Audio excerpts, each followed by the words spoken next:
Bueno, Michelle, de nuevo aquí en este bello paisaje y hogar. Sí, una casa antigua. ¿Qué es para ti el clasicismo en una época tan acelerada? El clasicismo. Pues sí, es un poco lo que le falta, yo creo, a nuestra época.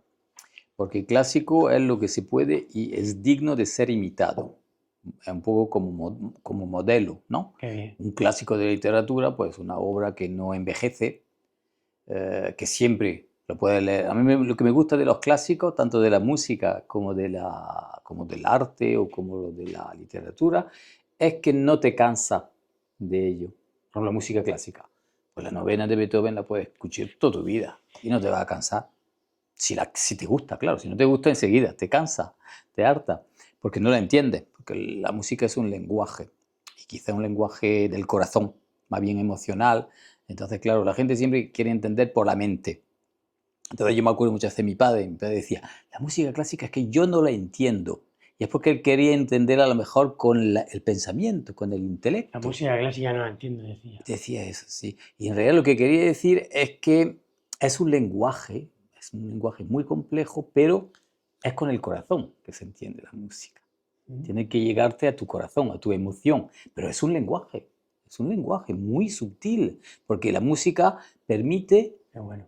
permite a veces decir dos cosas opuestas al mismo tiempo, lo que es muy difícil en el lenguaje. También se puede hacer, también en el lenguaje hay doble sentido a veces, pero en la música es muy flagrante. Por ejemplo, a veces pueden expresar la tristeza y al mismo tiempo o la rabia. O decía, la música es un lenguaje muy, muy sutil y muy complejo. Entonces los clásicos tienen tal riqueza que siempre que lo escuchas vas a encontrar algo nuevo. Por eso mismo, porque es un lenguaje muy rico. No es pum, pum, pum. ¿Sabes? La música que hoy en día, y aquí en España, bueno, en España y en Francia, en todos lados, la música ha degenerado mucho, la juventud.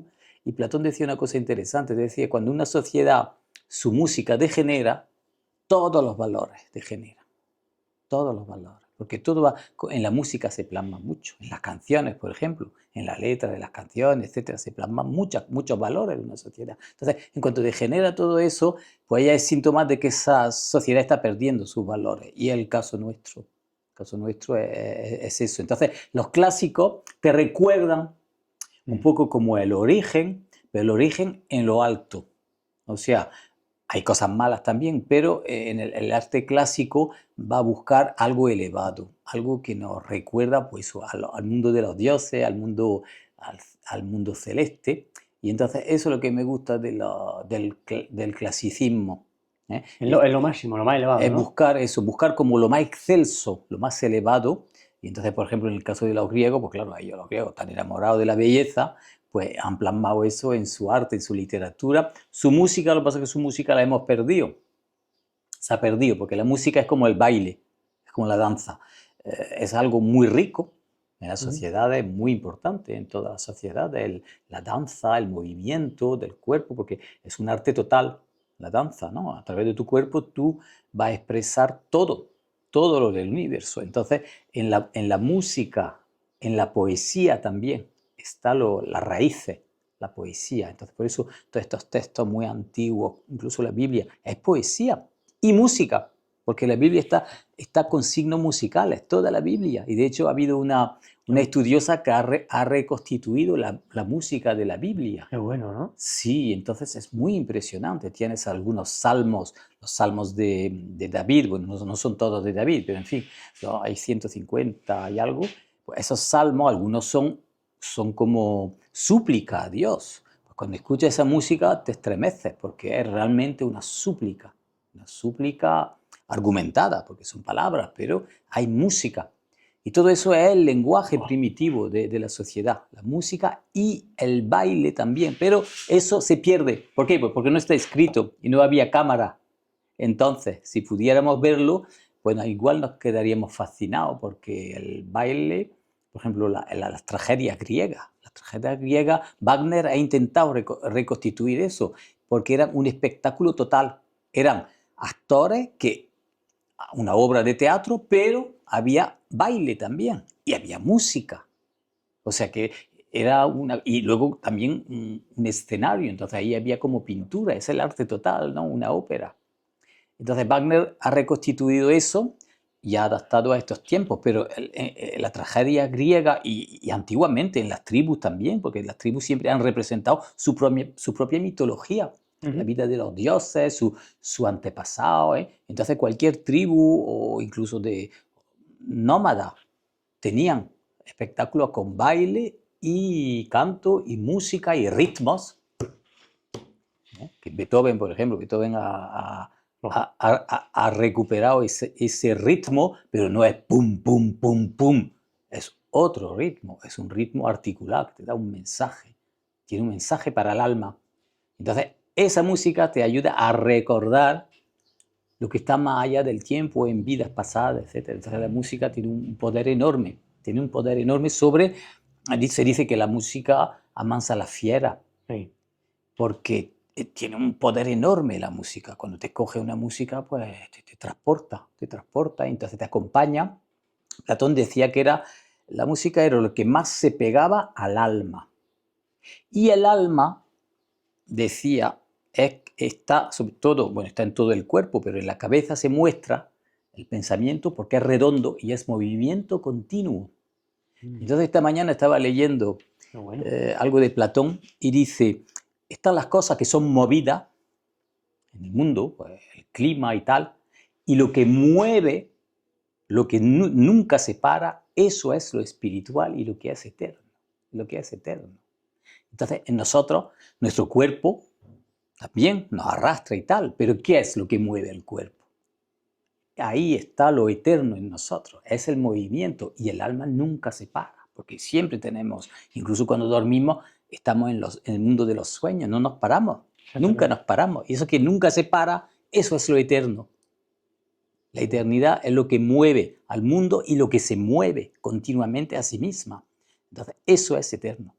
Eso es, podríamos decir, lo que es realmente espiritual.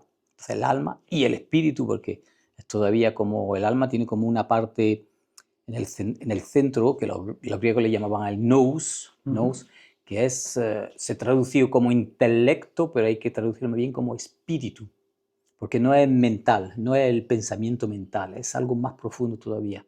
El nous es como una mente interior que comunica con la parte espiritual. Y entonces no es el parloteo, ¿sabes? Porque la palabra mente es un poco ambigua.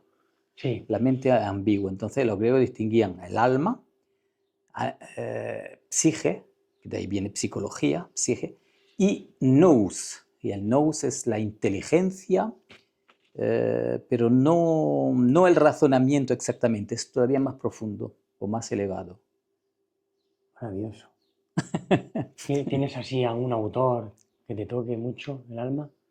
Hombre, Platón tiene... Y luego, sí, Platón, hablan un poquito de Platón. Platón es muy profundo, muy profundo. Claro, su maestro era Sócrates, que no escribió nada, pero Platón quizás fue más allá que Sócrates. Sí, Sócrates. Incluso Sócrates estaba todavía vivo y leyó o escuchó algún diálogo de Platón y dice, hay que ver cuántas cosas falsas, o sea, que no he dicho, me hace decir en el diálogo. Claro, porque en los diálogos de Platón siempre Sócrates es el personaje, un poco el protagonista.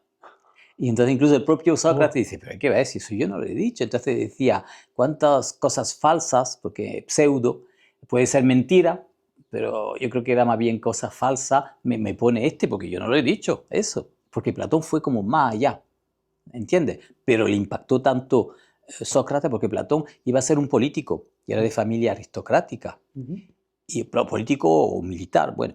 Y cuando se encontró con Sócrates, que Sócrates iba descalzo por las calles de Atenas y discutía con todo el mundo. Él se dedicaba a eso, nada más que discutir, a hablar. La palabra, el logos. Y entonces cuando Platón, que era un joven, se encontró con él, se quedó tan impresionado que cambió toda su vida, cambió totalmente su vida. Pero él ya se metió Maravilla, ¿eh? ¿Cómo? Qué maravilla. En esa enseñanza, y él fue más allá. Entonces ya, por ejemplo, el mundo de las ideas, cuando habla de las ideas, o el mito que el otro día te empecé a contar del alma que tiene dos caballos. Hoy lo he estado leyendo otra vez. Los caballos tienen alas. Porque el alma... Como Pegasos. Sí, tiene como dos caballos. Entonces, ese mito de Platón, claro, eso no es de Sócrates. Eso es Platón, porque Platón habla de cosas, razona, es filosofía. ¿Eh? Pero llega un momento que dice, no, esto no se puede explicar, voy a contar un mito. Un poco como Jesús cuando habla de las parábolas. Qué bueno. Él dice cosas y luego un momento dice, voy a contaros una parábola. Entonces, eso es para que, ahí está también la imaginación, es como un cuento. Y el mito es como un cuento. Y entonces, el mito de Platón no suele ser los mitos de la mitología griega, sino mitos que él ha encontrado, de acuerdo a ciertas verdades que ha buscado dentro de sí. Y entonces, el mito del alma como un conductor de un carro y que tiene alas, porque el alma tiene alas también, porque cuando se cae, lo estoy leyendo otra vez, cuando se cae la alma es porque siguen a su Dios en el más allá, pero llega un momento que se estorban una a otra porque no pueden ver la realidad, entonces se precipitan. Eso lo cuenta así Platón. Está muy bien, ¿eh? Y entonces con los caballos y los carros pues se estropean las alas. Entonces ya no pueden seguir en el cielo volando. Entonces llega un momento que se caen, entonces van a nacer aquí como seres humanos. Maravilloso. Ese mito es muy... Vaya imaginación, vaya cabeza tenía Platón, ¿no? Sí, claro. Porque es poesía, pero al mismo tiempo hay una verdad dentro. No es una poesía vacía. ¿Sabes lo que te diría? Como hoy en día también, mucha gente, todo el mundo escribe poemas y tal. Pero claro, encontrar un mito que transmita una sabiduría al alma, eso solamente alguien muy elevado, pues como Platón, yo pienso que eran iniciados. Sócrates también eran iniciados, eran gente que tenía una sabiduría Canalizada tremenda. de los dioses. Sí. Estaba en contacto con el mundo divino. Sí. Y con su ser interior, claro, porque va todo junto. De hecho, Sócrates dice que tenía una vocecilla dentro, Claro. que cuando iba a hacer algo malo, no le decía lo que tenía que hacer, pero cuando iba a decir algo malo, dice que esa vocecilla le avisaba. Cuidado, no hagas tal, o no digas tal cosa. Y entonces dice que eso es lo que le pasaba. Y decía que era su genio interior, su ser, que le avisa, claro, esa voz viene a ser como la vocación, pero en otro sentido, ¿no? La vocación es lo que te llama a coger una vía, a dedicarte a ciertas cosas. Esa es la vocación, es una voz interna que te llama. Sócrates decía que oía una voz, pero que le avisaba de que no hiciera tal o cual. Qué bueno, ¿eh? Sí. ¿Qué te iba a decir, Michel? ¿Y qué me puedes hablar, por ejemplo, de estos autores celestiales como Mozart, Bach, De músico. de músico? Y luego también me gustaría hablar de Nietzsche. Yo no lo conozco mucho, No porque sé yo si me he quedado muy en los clásicos. alguno más clásico que nos puedas Entonces, hablar. en filosofía, yo me he quedado mucho en la antigüedad. En fin, ya si quieres, o me dice un tema Sí, para hablar más fácil. tócame un poco esos autores Vale, de esa música clásica. sobre los músicos, bueno, mira, sobre los músicos a mí me gustan mucho los grandes clásicos, y entonces, pues claro, ahí cada uno tiene su preferencia, pero está claro que Beethoven, si le llamamos el mayor de los músicos, y para mí es verdad que es el mayor, sí, porque Bueno, Beethoven. su música te da voluntad. La música de Beethoven, y si tú conoces un poco la vida de Beethoven, pues fue una vida tremenda, porque él se quedó sordo muy joven. Él era un gran pianista, era un gran virtuoso del piano, y muy joven empezó a perder el oído, pero él no lo quería que se supieran, porque él era un gran intérprete, y en Viena ahí tocando delante del público, y la gente se quedaba deslumbrada Maravilloso. de lo que tocaba bien el piano, ¿no? Sus conciertos para piano son maravillosos. Y la sordera empezó a afectarle muy joven. Lo que pasa es que él en un principio pensaban que eso iba a cambiar, que se iba a poder curar. Entonces no lo decía, pero claro, llegó un momento que ya ni oía siquiera su música. Entonces, pero claro, lo tenía por dentro, el sonido, pero él se pegaba también, tenía una trompeta, y luego también se pegaba al piano, si tenía que oírse, pues a lo mejor se ponía, no sé cómo, de rodillas, como a escuchar la vibración, ¿no? Pero de todas formas él tenía las notas dentro de él, claro, un músico ya, todas las notas ya las sabe perfectamente, el la, el do, el mi menor, etc. Y entonces la música de Beethoven tiene un mensaje muy elevado, y lo que él ha dejado para la humanidad está sobre todo en la novena, en el himno a la alegría, que es el final de la novena, que es su última sinfonía. Ahí es curioso porque tiene que ver con Platón también. Porque lo estuve investigando y Platón dice... tenía que ver. Sí, porque Platón dice, cuando habla del mito este del carro, del alma, que es un carro, que es un conductor de un carro que tiene 2 caballos, un caballo perfecto y otro que es muy vasto, que tiende a las cosas materiales. Entonces son los 2 caballos, por eso cuesta trabajo dominar su carro, el alma. Entonces, cuando Platón cuenta ese mito, dice que el alma sube por encima de la bóveda celeste, porque sigue a su Dios en el más allá. Y entonces en ese más allá hay un movimiento circular enorme, periódicamente, y entonces ahí está cada dios, Zeus, Apolo, etcétera, que lleva con su carro, que es perfecto. Él totalmente domina eso, pero las almas que siguen, pues les cuesta trabajo subir hasta ahí. Y entonces Platón dice ahí, eso que hay más allá del cielo, más allá de la bóveda del cielo, eso ningún poeta lo ha himnado. Y ahí habla del himno, por eso el himno de la alegría. Ningún poeta ha himnado ni lo himnará como tiene que ser cantado. Claro, himnar quiere decir cantado, pero ahí habla la palabra himno en griego. Maravilla. Beethoven fue a la universidad, ya estaba con la música. Y hay un maestro, un profesor de universidad que dice, hoy tengo aquí un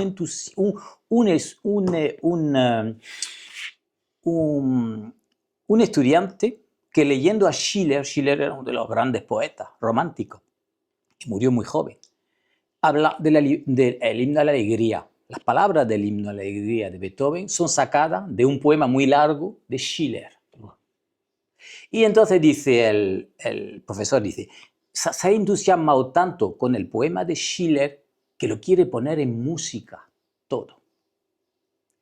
Y entonces Beethoven, en toda su obra, se han encontrado, creo que 20 o más de 20 obras donde empieza el himno a la alegría, porque lo estaba buscando. Tenía 20 años en la universidad, quería hacer una música para ese poema de Schiller, pero claro, no encontraba. Y al final encontró lo que es la música del himno de la alegría al final de su obra, vamos a decir, bueno, no era exactamente el final, pero ya más mayor, cuando escribió la novena, que es su última sinfonía, y ahí dio con la clave. Bueno, anteriormente hay otra obra, no me acuerdo muy bien, para una fantasía para piano y orquesta, donde está ya la música del himno de la alegría, pero con otras palabras.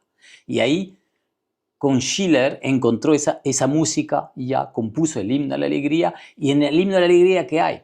Pues habla de la idea, como la idea, para Platón, la idea más elevada es la idea del bien o de lo bueno, ton agazón, lo bueno o el bien. Es la idea más elevada, porque está la idea de la justicia, la belleza, etcétera, etcétera, pero el bien es lo más elevado, es como Dios, lo más. Pero no dice una persona, dice casi algo abstracto, ton agazón, lo bueno. Y en el himno de la alegría es la alegría. Entonces es curioso porque hay una relación entre la alegría y el bien. O sea, no es una alegría de, la juerga, nos vamos a emborrachar. No, es una alegría muy elevada. Entonces, el himno de la alegría expresa como algo muy, muy, muy elevado, que es la divinidad, pero no le dice el nombre Dios, le dice el nombre alegría. Sí. Entonces, ahí Beethoven dio algo a la humanidad muy elevado, muy, muy, muy elevado. Entonces, hay que entender... Yo cuando escucho el himno de la alegría me gusta ver al mismo tiempo las palabras que se cantan, porque tiene un mensaje muy elevado, que la cogió de Schiller, que era un gran poeta, pero él le puso la música, entonces él encontró el himno. Lo que dice Platón, que no se puede himnar lo que hay más allá del cielo, pues Beethoven lo intentó. Lo intentó. Entonces en ese himno de la alegría nos va a enseñar con la música una cosa que está pues más allá del cielo o en lo alto del cielo. De hecho, habla mucho del cielo en el himno de la alegría. Habla mucho del cielo, ¿no? Pero para buscarlo, porque al final dice eso, búscalo. Dice, os inclináis. Al final el himno dice, multitudes os prosternáis ante Dios o algo. Y dice, buscadlo. Buscarlo. No se trata de... Porque la religión hace que te prosternes. Sí, hay que prosternarse, hay que reconocer que uno es débil, que hay algo elevado que nos domina. Es un primer paso, pero no hay que quedarse ahí, hay que buscarlo. ¿Y dónde lo buscas? Dentro de ti. Dentro de ti, no es una estatua. No vas a encontrar la verdad fuera de ti, no vas a encontrar lo bueno de verdad o lo alegre de verdad. Lo vas a encontrar en qué, un mono bailando. No, tienes que buscarlo dentro de ti. Esa alegría interior es lo más elevado. Entonces Beethoven le dio ese nombre, la alegría, sí. Maravilloso. Sí, es maravilloso. Entonces, yo muchas veces he pasado momentos difíciles, Beethoven me ha ayudado. Yo me acuerdo de una época en que yo era incapaz de ir al trabajo, de lo deprimido y lo débil que me notaba. Y me ponía Beethoven por las mañanas y eso me ponía las pilas para ir a trabajar, ¿sí? Porque eso es, y la vida de Beethoven es así tan duro porque él ha estado a punto de suicidarse, él lo dice, lo cuenta, y se han encontrado un testamento que escribió en vida, pero lo dejó secreto. Y leyendo ese testamento, que era como un mensaje a la humanidad, dijo que él estuvo a punto de suicidarse. Entonces tuvo momentos tremendos, tremendos. Toda su vida fue una prueba, absolutamente terrible. Y lo pudo superar gracias a esa voluntad y a esa conexión con su ser interior, claro. Entonces ahí ha transmitido eso en la música, ¿entiendes? Igual que otro músico ha podido transmitir cosas maravillosas. Bach, por ejemplo, pues muy espiritual. Y Mozart, que es la fuerza, la ¿no? pureza La fuerza, de la infancia, por ejemplo. Mozart, yo creo que es más bien de... Pero claro, todo transmite mucha voluntad, todo transmite mucha fuerza, pero para Beethoven es mucha voluntad. O sea, la voluntad para vencerse a sí mismo. Porque nuestro peor enemigo somos nosotros mismos, es nuestro peor enemigo. Dentro de nosotros está el mal y hay que vencerlo. Entonces hay momentos clave en la vida en que es un obstáculo. Si tú no vences eso, pues no pasa a la siguiente etapa. Claro, claro, es un camino de aprendizaje, la vida, ¿no? Entonces tenemos diferentes obstáculos dentro de nosotros, porque están dentro de nosotros, están vinculados con los egos, fundamentalmente, nuestros egos.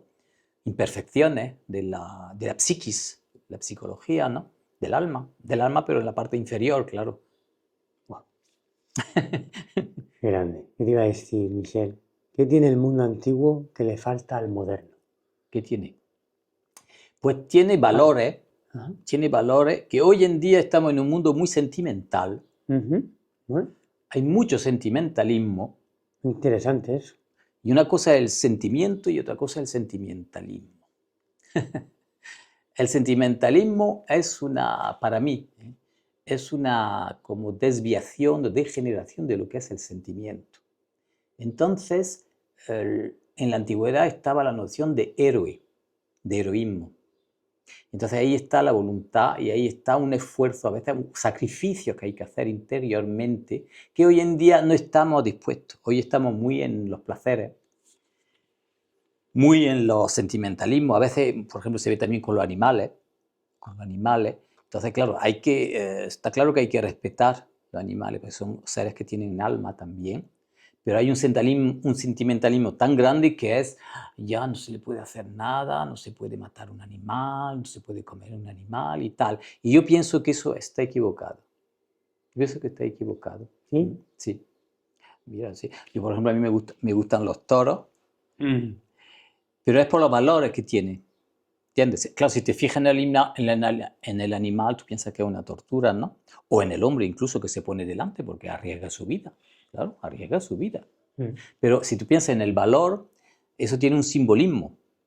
Y es vencer a tu parte oscura. Porque de alguna manera el toro representa en ese espectáculo, tiene raíces muy antiguas. Incluso se ha investigado incluso de la Atlántida, el toro. Entonces, en ese combate entre el hombre y el animal, representa algo que tenemos que hacer dentro de nosotros, es vencer en nosotros ciertas partes animales, vencerlas. Entonces significa, en un momento dado, matarnos a nosotros mismos, pero en un plano psicológico, sí. En la mitología. Entonces, claro, ese combate sí es algo muy antiguo, es un acto de heroísmo, porque el torero pues se enfrenta a los pitones y en cualquier momento pues ya se sabe que o lo coge, lo engancha y lo puede matar. Igual que los romanos cuando Y se enfrentaban a leones. Sí, también, sí, también. Lo único, la diferencia entre los romanos y los griegos es que para los griegos en un espectáculo, en las tragedias, por ejemplo, había muertes, nunca había que enseñar sangre, ni el muerto presente. Mientras que los romanos es un pueblo más bárbaro. Sí, era muy espectáculo, muy sangre. Muy a lo bestia, ¿no? Sí, sí. A ellos les gustaba más ver más la violencia. Los griegos lo representaban en las tragedias, pero algo así como que en la vida hay violencia, en la vida hay muerte, hay sufrimiento. Entonces lo van a representar, pero la meta no es recrearse con eso, sino aprender algo. Esa es un poco la búsqueda de los griegos. En los romanos fue un poco más ambiguo. Admiraban la fuerza, idolatraban más lo que es la fuerza, lo que es vencer y tal. Entonces la sangre para ellos no importaba. Porque, entonces los toros es un poco ambiguo también, porque es un poco como una tragedia griega, pero también está la sangre. Entonces es verdad que hay una parte un poco más bruta, mientras que en una tragedia griega nunca se ve la sangre, era una regla. Ellos podían representar escenas muy duras, pero no mostraban ante el público la sangre, porque para ellos eso era algo negativo. Mientras que nosotros, mira tú, las películas que vemos, toda la sangre que vemos, los tiros, todo. ¿Sabes lo que te digo? Ellos no querían enseñar la sangre. Y sin embargo, tenían muchas guerras. Los hombres por lo menos estaban acostumbrados a combate y todo eso, pero es por ese valor de que hay que ser más fuerte que sí mismo, que es el heroísmo, ¿no? Entonces, eso es un valor de la antigüedad que yo creo que hemos perdido en gran parte. Hoy en día huimos de todo eso. Estamos en un mundo, nos buscamos muchas comodidades, mucho confort, mucho sentimiento, pero claro, la vida no es eso, no se puede reducir a evitar el dolor a toda costa, porque el dolor forma parte de la vida. Claro, cuando venimos aquí, y es inherente a la vida, es inevitable. Como decía yo el otro día, un niño para aprender a andar tiene que caerse, y al caerse se hace daño. No es la meta, pero es el aprendizaje, hay una parte de dolor. Pero no hay que eso de que la letra con sangre entra, eso es horrible. Eso es un refrán español que es muy bárbaro. Es muy bárbaro si lo analizas, ¿no? Es muy bárbaro. Pero sí es cierto que el que bien te ama te hará llorar, dicen, ¿no? El que te ama te hará llorar. Y quiere decir que para aprender pues hay dolor, muchas veces, se aprende con dolor. Entonces hay mucho sentimentalismo, se ha perdido. Yo pienso que estamos en un mundo muy, muy sentimental y muy frívolo también, muy frívolo al mismo tiempo, porque yo creo que va junto, porque las cosas de verdad importantes, pues ya a veces no se les da importancia. Y por otro lado, cualquier cosa se hace una montaña, un gato, yo qué sé, un animalito, no sé qué, la pasamos no sé qué, y se hace un drama, se hace una tragedia en torno a eso. No sé, sí, yo creo que ahí hay una pérdida de valores o se descolocan ciertos valores. El respeto por la forma, la proporción y la armonía nos haría mejores. Sí, claro.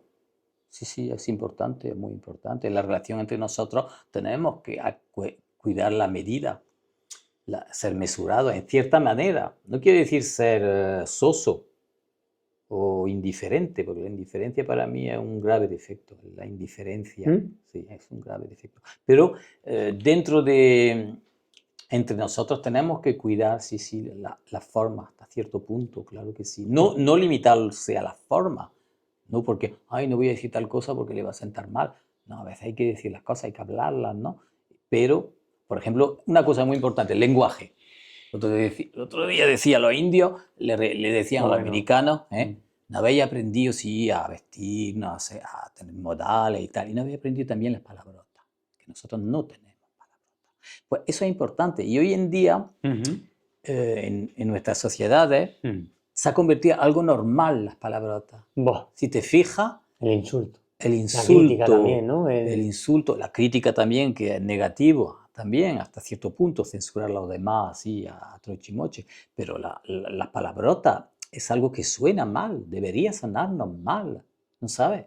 No se debería utilizar de forma corriente como se está haciendo. En cualquier conversación se dicen tacos. Sí. la gente entre sí. Y si no dices taco, ya no es normal. Ya no es normal porque no dices taco. Y sin embargo, los tacos, ¿qué es? Pues algo grosero.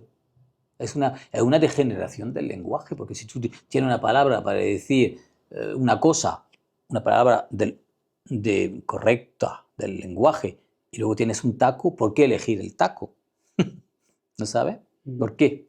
¿Por qué siempre recurre al taco? Lo vulgar, ¿no?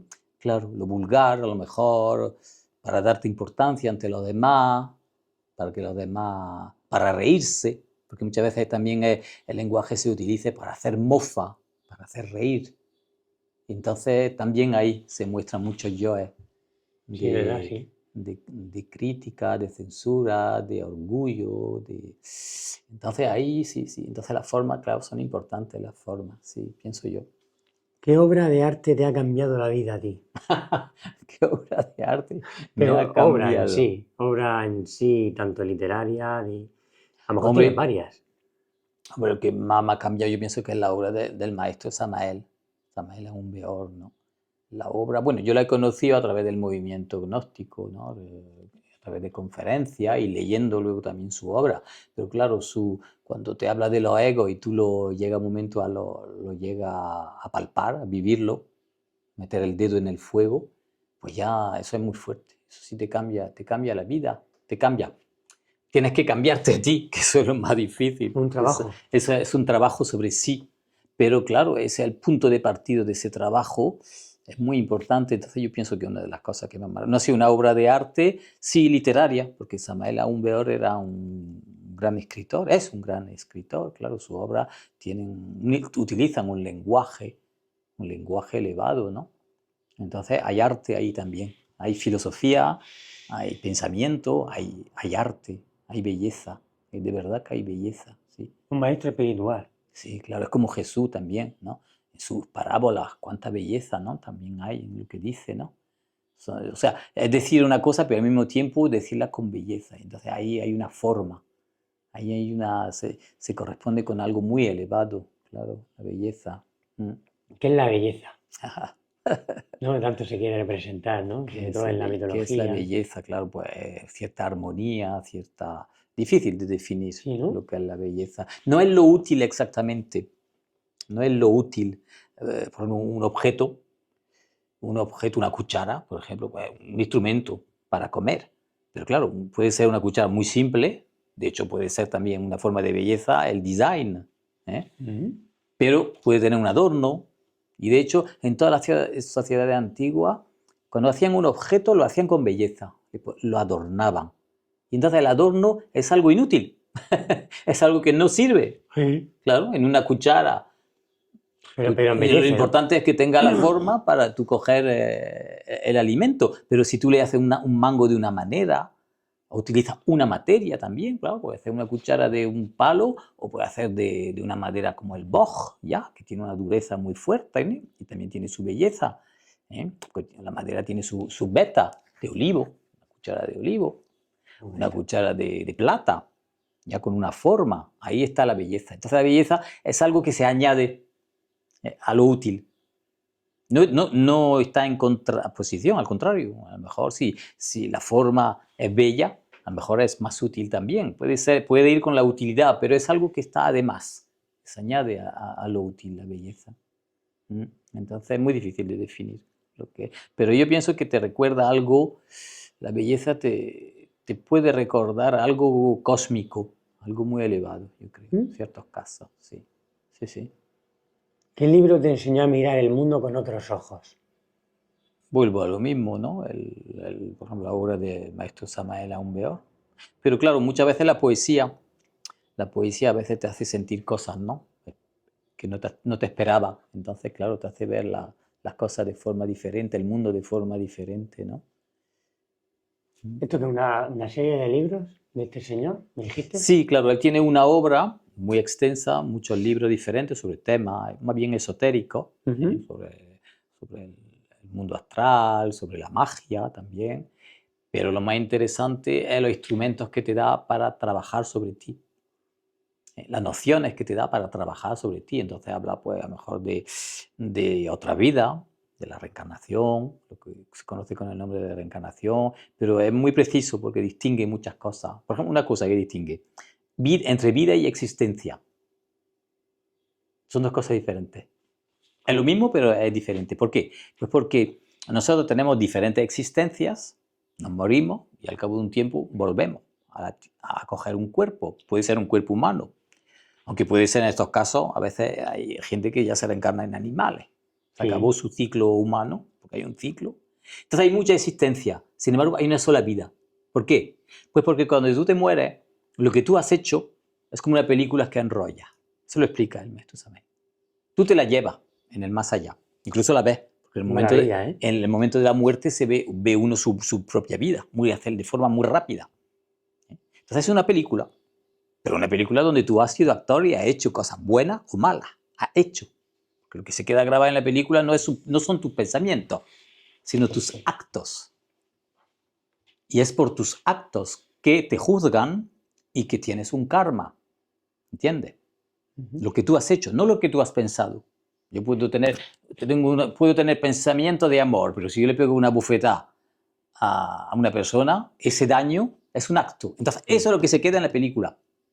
Nos morimos, nos llevamos la película, pero cuando nos toca volver, venimos. ¿Y con qué venimos? Pues con la misma película, es la vida, es nuestra vida. O sea, yo tengo una película, donde yo soy el protagonista, donde yo he hecho o hago cosas buenas y malas. Entonces, esa es mi película. Entonces, es una vida, pero hay diferentes existencias, porque tú te mueres y yo sé que he tenido existencias anteriores, en tal o cual sitio, con tal o tal persona, pero la película más o menos es la misma. ¿Por qué? Pues porque los actores, en este caso los diferentes yoes y la parte de conciencia o la parte de alma, pues es la misma.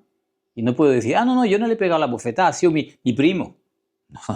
En la película soy yo o mi yo de ira o mi yo de miedo y tal, ¿no? Entonces es interesante esa noción y eso Samael nos lo ha explicado muy bien, muy en detalle. Que hay diferentes existencias como ser humano pero la vida es una y cada uno tenemos la nuestra y es la película nuestra, pero no es una ficción. No es imaginación, aunque sea película, es la serie de actos que quedan grabados. Y entonces, claro, si tú has hecho tal cosa, en la vida, en la existencia siguiente, vas a tender a hacer lo mismo. Wow. Y por eso es importante eliminar el actor que ha hecho eso. Por ejemplo, si tú tienes un yo de orgullo por el que tú has dado un golpe, un momento dado a alguien, vas a tender a hacer lo mismo, porque ese actor de la película no lo han matado. ¿Cómo lo matas? ¿Cómo trasciendes eso? Pues tienes que observarte que en ti hay esta parte de orgullo muy fuerte. Te viene otra vida, mejor. Claro. Eso sigue grabado ahí. Sí, claro. Entonces, cuando interviene en ti, tienes que recurrir, madre mía, destrúyeme esto. Y te imagina, pero en el acto, no es en una habitación solo. No, tiene que ser el momento, ¿no? Tiene que ser el momento. También puedes meditar. También hay técnica para meditar repasando tu vida diaria y concentrándote, que también ahí se puede obtener cosas. Pero interesante es hacerlo en la vida misma, porque ahí es donde surge el defecto, ¿entiendes? Si tú estás solo en una habitación, pues nadie te va a herir tu amor propio normalmente. Claro. Hombre, tú, sí, a lo mejor te puede acordar una cosa que te has sentido humillado y te puede venir. También te puede ocurrir eso, pero la persona que te humilla, por ejemplo, es en la vida diaria que te la va a encontrar. Tu jefe en tu trabajo, o un amigo tuyo, o un mal amigo que siempre que te ve te dice cosas malas. Bueno, pues ahí en ti surge lo malo, el mal. Puede ser el orgullo herido, puede ser otra cosa. Entonces ahí tienes que hacer un esfuerzo sobre ti, pero no es para reprimirte, contenerte, sino verlo en ti y pedir la eliminación de eso, en el acto. Y puede ser muy efectivo. Ese recurrir a lo que es la parte femenina de Dios o la madre divina puede ser muy efectivo. ¿Tú cómo lo haces eso?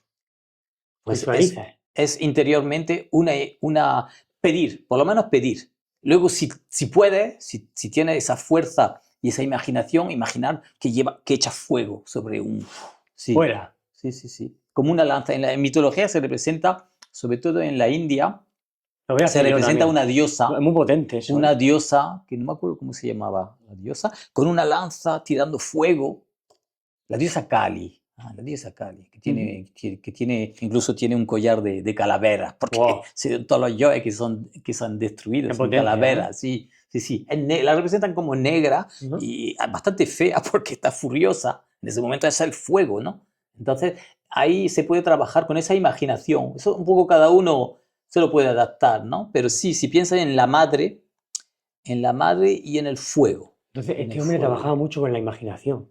Claro, Yo he claro, llegado a claro, ver, no claro, sé si claro. este hombre lo habla también del poder de la atracción, del poder de manifestar con la imaginación y hacer tu vida ideal. Habla también de eso, ¿sabes lo que te Sí, digo? la imaginación. La Él ley de dice, es que manifestar. imaginar es ver, Eso. decía, imaginar es ver. Y es verdad que una imaginación, si es consciente, es pues lo que hacen los artistas también, cuando imaginan un pintor, Crean. claro, que Pero primero imaginan, hay que crean, imaginar pero han imaginado, claro, y imagina, ponerle y sentimiento. ¿No? sí, Eso lo hablaba Jesús ponerle también. sentimiento, pero cuando estás tú conectado con la parte divina, tú puedes imaginar algo que es real, porque siempre se asocia la imaginación con invención, Sí. fantasía. No, hay una imaginación que puede ser muy consciente.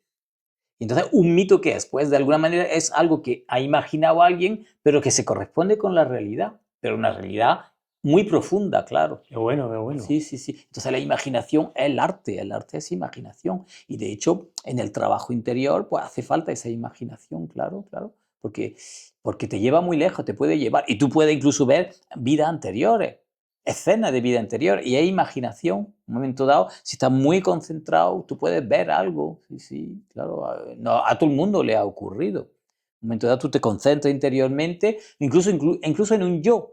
Te puedes concentrar en un defecto tuyo y en un momento dado se te aparece una escena y la ves, y la ves. Y entonces dices, hay una asociación, hay incluso en una vida Y anterior. ahí puedes Sí. lanzar fuego, romperlo. Claro, puedes lanzar fuego para eliminar el yo.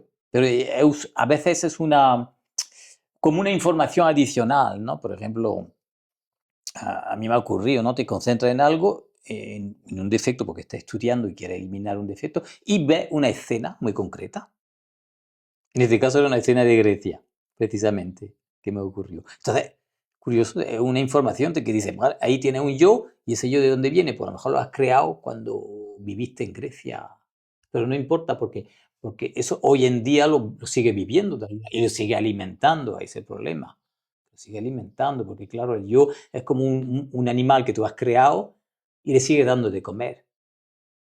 Por ejemplo, ese yo a lo mejor de orgullo, de ira, ¿no? Lo has creado en una vida, pero él te sigue. Tú lo has creado, es una criatura tuya, te pertenece a ti. ¿Por qué? Porque el yo cuando se crea, se cristaliza, coge una parte de conciencia. Entonces te va a seguir como un animalito que tú has creado. En otra Y vida. hasta que tú no lo elimines, esa Buah. parte de conciencia que hay en él no la recupera. ¿Entiendes? Entonces ahí hay una lucha entre las tinieblas, entre los yoes y tu conciencia. Hay una lucha, hay una lucha. Entonces, en eso estamos, en esa vida estamos, ¿no? De lucha sobre sí mismo. Mientras tú no te enfrentes a ti mismo, de alguna manera pierdes el tiempo, que es lo que nos pasa, porque nos dejamos llevar por las cosas de la vida, los placeres, y queremos estar bien, queremos... ¿Entiendes? Pero ahí sigue Y acumulándose entonces mierda, ¿no? eso es el río que nos lleva, es la vida que nos lleva. Entonces, estamos en ese río, tenemos que vivir una vida donde hacemos cosas, vamos de vacaciones, trabajamos, vemos a un amigo, vamos a un entierro, es la vida horizontal. Pero si tú tienes esa mirada interior, pues entonces trabaja sobre ti. Yo, Y el mejor trabajo es eliminar el ego. Entonces ahí hay una muerte, hay que dejar de tener esa ira, hay que dejar de tener esa lujuria. Entonces, claro, eso es un trabajo, buah. porque no se puede ni de la noche a la mañana, ni fácilmente, porque no podríamos, nosotros de la noche a la mañana no podríamos eliminar todo lo que es el orgullo que hay en nosotros, hay tantos aspectos. Pero Entonces, romperlos, a romperlos. romperlos, sí, sí, sí, romperlos. Pero tienes que tener un trabajo concreto para romperlos. No es simplemente deseando, yo voy a desear, yo hago un buen propósito de no tener ya orgullo. Mm, no. Eso no te sirve para nada porque un momento después te sientes superior por X motivo. Entonces ahí habría que trabajar, Ahí. ahí. Y luego, otra vez, por eso el maestro Sama decía que hay que trabajar de instante en instante. Instante en instante. No siempre, porque no puede ser siempre, pero es cada vez que te das cuenta de tal pensamiento que hay en ti, cada vez que sientes un sentimiento que no domina, que se impone a ti. Fuego, Ahí, fuego. ahí. Es el trabajo de instante en Hay que instante. estar... Entonces es una didáctica, él decía una didáctica para eliminar el ego, claro, porque no, el ego es un cúmulo de cosas. Tú no puedes eliminar de golpe y porrazo, ni siquiera meditando. Tú puedes meditar mucho sobre tal defecto, sí, pero no lo vas a eliminar porque te hayas concentrado en él muy bien y hayas visto todo el mal que te hace. Lo que sí te puede hacer consciente. En un momento dado puedes reflexionar muy profundamente y ver el mal que tú has hecho a los demás y el que te haces a ti. Ahí sí lo puedes entender, pero la eliminación tiene que ser un trabajo de instante en instante, de momento en momento. Los libros siguen siendo faros en la tormenta. Tú que tanto lees, Michel, Sí, claro. suelen ser Sí, claro, paisajes a otros mundos. sí, porque la sabiduría está por todos sitios. Entonces, en toda la obra de arte hay faros. Hay faros, sí, sí, que en un Qué momento dado bueno, te iluminan. En un momento dado se enciende y te sí, es verdad, iluminan sí, es una verdad. cosa o entiendes una cosa mejor. Sí, claro. Entonces, para mí sí, los libros sí, porque yo soy muy de libros, pero en fin, para otra persona puede ser la naturaleza, Exacto. para otro puede ser mejor la música, en fin, que eso cada uno, pero sí son faros porque, sobre todo en los clásicos, volvemos al tema de los clásicos, Ujú. pues hay como valores y verdades que se han dicho, y entonces sí, claro, sí, ¿Y son faros. se puede ser libre sin leer? Sí, claro. Bueno, puedes leer La naturaleza, es un libro también de la sabiduría, la naturaleza. Sin leer, tú dices obra escrita. Sí, claro, cuánta gente que no sabe ni leer ni escribir Y viven de y lujo. han llegado a ser grandes sabios, grandes iniciados, porque la palabra es interna también, ¿no? Entonces no es solamente la escritura. Nosotros estamos en una civilización de la escritura, pero no siempre ha existido. Los nómadas, por ejemplo, muchas veces no tenían exactamente. No, no, no, no, no. Sí, tenían símbolos. Yo pienso que la escritura es mucho más antigua de lo que se cree, ¿eh? Porque hemos dicho, el Tener origen de la símbolos. escritura viene de la Mesopotamia, no sé qué, no sé cuántas. No, es más antiguo, porque símbolos siempre han existido, entonces ahí hay una forma de escritura ya. En las cuevas, incluso en las cuevas prehistóricas, hay símbolos. Se comunicaban. Claro, claro, ahí transmitían algo. Entonces la escritura, como un libro, así todo lo que decimos escrito, a lo mejor no, pero hay símbolos, entonces hay una forma de escritura. ¿Qué te iba a decir, Michel? ¿El alma envejece? El alma. ¿Envejece el alma o el espíritu? Claro, es que también está el alma y el espíritu, es un tema ese complejo. Sí, en realidad sí, porque venimos a este mundo y entonces tenemos diferentes existencias. Entonces, cuantas más existencias tengas, de alguna manera tu alma y tu espíritu tiene una experiencia, coge una experiencia. Mm.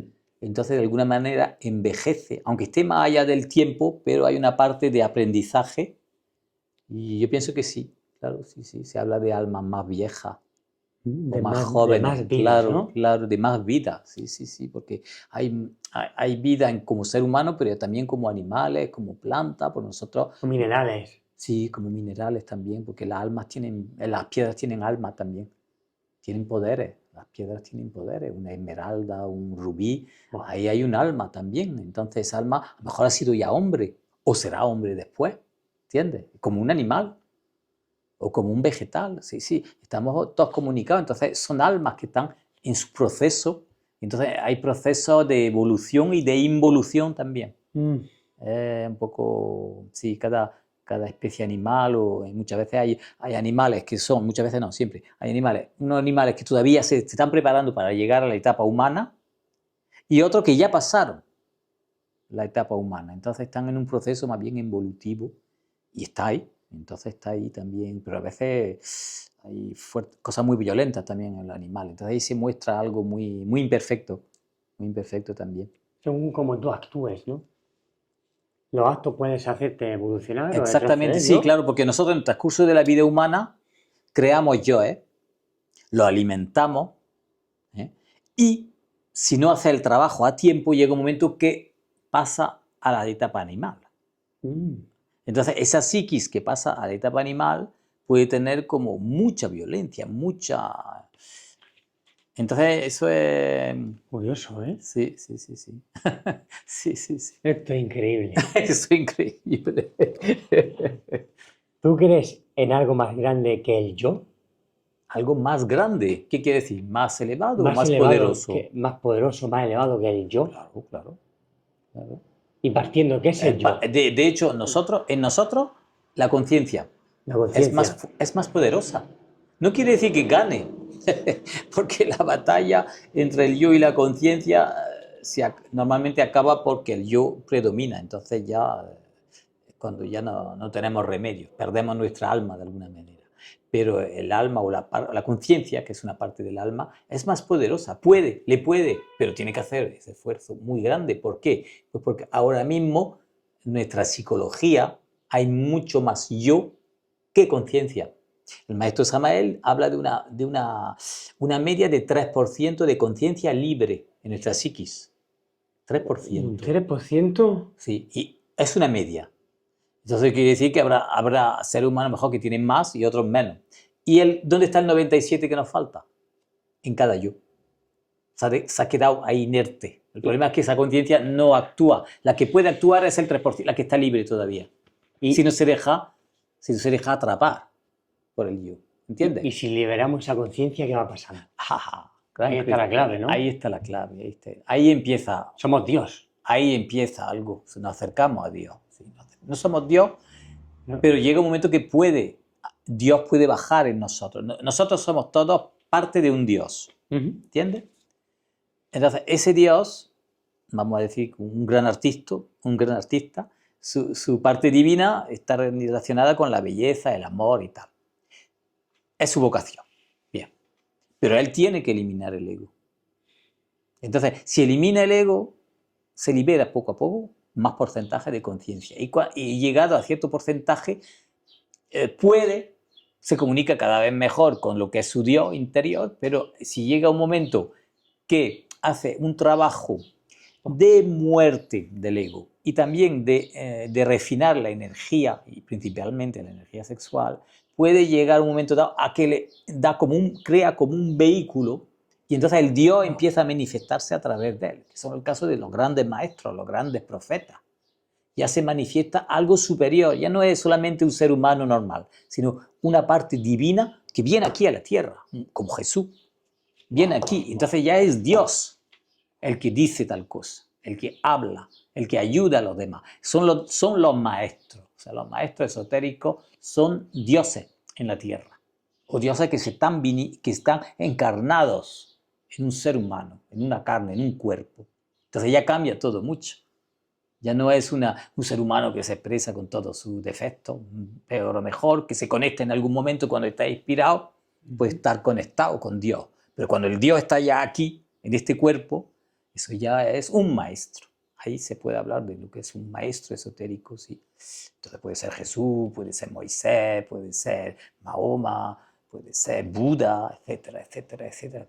Entonces los grandes guías de la humanidad han sido esos maestros. Han sido esos maestros, seres que han eliminado sus yoes. Y llega un momento que ya en ellos está la perfección. Está la perfección. Pero para eso tiene que haber un trabajo muy profundo. ¿Tú lo trabajas a diario eso, Michel? ¿Romper yo? Intento. Entonces, sí, yo pienso que partículas de conciencia sí he liberado algo. Yo estoy convencido, pero claro, resulta incipiente, pero no importa. Pero en mi tú caso, también te sentirás mejor, ¿no? Sí, claro, cuando eliminas algo te da más luz, tienes más lucidez, ves más claras las cosas. Una cosa que a lo mejor a otra persona no le llama la atención, a mí me llama muchísimo la atención, entonces lo veo muy claro, pero claro, igual la otra persona no lo ve. El que está en las tinieblas está en las tinieblas, ¿entiendes? Entonces uno trabaja para su propia luz, también esa luz va a servir a los demás, pero lo que busca es la luz interior. Entonces ahí se ve en la luz, porque la luz es como lo más elevado también, la luz. En el mundo físico, la luz del sol, la luz del día, ¿no? Entonces la luz te da la lucidez y entonces con la muerte del yo alcanzas más lucidez. ves más claras ciertas cosas. Entonces, eso también puede ser un indicio, ¿no? De que estás trabajando. Pero bueno, queda muchísimo trabajo, porque... Es un trabajo Claro, de porque por tú vida. imagínate que cada vez que elimina es una fracción, es un 0,00, tú no liberas un 1% de golpe de conciencia, ¿entiendes? Si tú eliminas un pequeño yo, por eso es importante trabajar incluso con pequeñas cosas, con detalles de orgullo, de lujuria, etcétera, porque elimina un 0,0, o sea, ya no tiene el 3%, va a tener un 3,00001. ¿No? Pero claro, si luego haces otro, pues eso será 0,002 hasta llegar a 4. Claro, claro. Pero una cosa importante que dicen Ay, los maestros esotéricos y el maestro Samael es que el tiempo no hay que fijarse en el tiempo, porque el tiempo es la mente el tiempo. Entonces nosotros estamos pensando siempre en términos de tiempo. Yo pienso que en 2 años puedo tener 12% de conciencia. Pero es un engaño porque es hoy, ahora, el presente, porque lo único real que hay es el presente. Pasa que nosotros con la mente proyectamos, imaginamos el tiempo, hay la que hacerlo vida. aquí. Ahora mismo, Ver y visualizar eso ahora si aquí. tú ves ahora mismo el orgullo, Eso. trabájalo, no hace falta ni decirlo a nadie. Estoy con un yo, no. Tú lo haces, punto, porque lo has visto en ti, pide y con fe. Es con fe también, es esa fe. La fe es Eso que certidumbre de que se está eliminando ese se yo. habla mucho de la fe, Michelle, de una Sí. fe ciega, pero ¿qué es esa fe ciega? ¿Cómo se Pues consigue esa la fe? fe se representa a una mujer, en el arte se representa a una mujer con los ojos vendados, porque es ver por dentro y estar seguro. Tú en un momento dado estás seguro de una cosa, no porque lo hayas visto, Sí, sí, sí, sí, sí. pero tienes esa fe y estás seguro por dentro. Y esa seguridad es con la que hay que eliminar el ego. Eso. Seguridad de que la Madre Divina lo hace. Entonces es importante, He leído que cuando se consigue esa fe, mueve montaña. La fe mueve montaña. es la Claro, es fe, es la la fe, clave, es la clave, la es fe. la clave, porque tú a ese momento estás seguro de una cosa. Entonces, como tienes esa seguridad, eres capaz de hacer un acto heroico, de tirarte, por ejemplo, a lo mejor en un vacío y sabes, porque no tienes que saltar de un punto a otro. Sí, El sí, otro sí, día un sí. amigo mío que tiene un canal muy interesante que se llama Sentido del Ser, Ujú. en Telegram, Sentido del Ser. Pues puso un pequeño vídeo de un animal como, creo que era espérate, no me acuerdo, creo que era una cabra montés, me parece. Cómo salta de una roca a otra Seguro, será y una parece cabra. increíble. Dice, ¿cómo va a poder pasar? Pues sí, porque sabe que puede hacerlo. Entonces, esa es la muerte. Tú sabes en un momento dado que tu Madre Divina puede eliminar eso. Entonces, esa certidumbre es Buah. fe. Y esa fe tiene un efecto. En este caso, de muerte del ego, que No sé. es para nosotros como lo más importante, es la tarea que tenemos más importante, esa muerte del yo. Entonces, esa certidumbre interior es fe, es la fe. Entonces, eso no se puede muy bien definir porque no es de la mente, no es la mente, no es porque, no, es interiormente, tú sabes que lo puedes hacer. Y lo hace, actúa, es actuar, no es Buah. pensar. Yo quiero eliminar, me gustaría no tener tal defecto, ay, sí, no soy bueno, me doy golpe de pecho. Todo eso es mente, o sentimentalismo. No, la fe es actuar, actuar. Pero Una actuar convicción. internamente, con una convicción, una convicción. Entonces ahí hay fuerza, mucha fuerza. Esa es la fuerza de El todo. motor, ese motor. Sí, No, Jesús siempre lo hablaba, ¿no? La fe. claro, sí, la fe. ¿Seguimos viviendo dentro de mitologías modernas sin darnos cuenta? Claro, muchos mitos. Bueno, mito también hay una parte negativa. La palabra mito que quiere decir mentira también, de ¿Ah, alguna sí? manera. Claro, eso es un mito. Mira. Eso es un mito, sí, claro. Entonces, entre los griegos ya estaba un poco, hay mucho significado, lo que quiere decir mitos. Mitos, sí. Es No, palabra. Bueno, en un principio el mito es algo, es palabra, es un sinónimo de palabra, ¿sí? Entonces, es una palabra ya hecha, ¿no? Hecha una imagen, una historia, ¿no? Ya fijada. En nosotros pues tenemos mitos, claro, muchos mitos, pues, yo qué sé, los cantantes, se habla también, ¿no? De mm, mitos, ¿no? Sí, claro, todo. Siempre hay mitos, siempre tenemos mitos, creamos mitos, historias falsas o verdaderas A lo mejor o para vivir, elevadas ¿no? o Para menos ayudarnos, ¿no? elevadas, pero necesitamos, es como la belleza. No se puede vivir sin belleza, no se puede vivir, ¿no? Entonces, Sin amor tampoco. sin amor tampoco, claro, claro, sí, sí. Mm. Y el alma en nosotros pues se muestra también en esa búsqueda de la belleza o de... Sí, sí, es una necesidad del ser humano. ¿Tú crees que la literatura nos hace más humanos o más conscientes La literatura, en leer?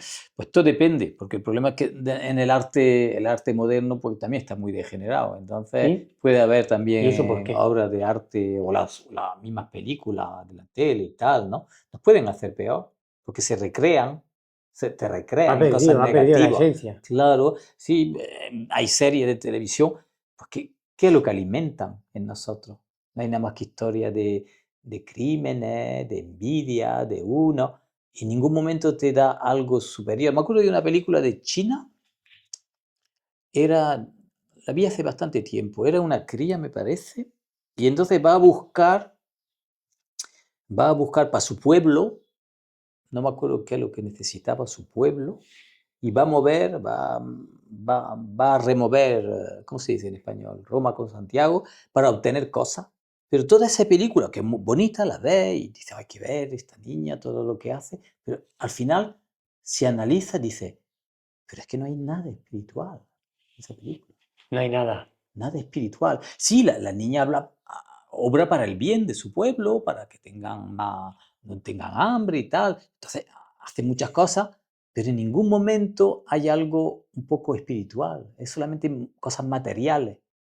Y hoy en día, lo del sentimentalismo que yo decía, un poco es eso, es que hemos reducido todo a ser al buenismo, a ser bueno y tal, pero ya no buscamos algo espiritual en la vida, simplemente buscamos vivir bien, ser feliz, dar a nuestros hijos lo mejor, una buena educación, un buen comportamiento, le enseñamos que tiene que luchar, a lo mejor de paso le decimos, "Sí, tienes que ser más fuerte que los demás en la vida y tal", pero algo espiritual es que eso es. Entonces esa película la veía y decía, sí, hay que ver, pues claro, te identifica con la niña y tal, todo lo que le pasa, todos los obstáculos que tiene, al final lo logra, pero en ningún momento ha habido nada espiritual, simplemente han sido luchas por una mejora material, que también hace falta, claro. En la vida diaria tienes que trabajar, tienes que seguir, pero si solamente te dedicas a eso,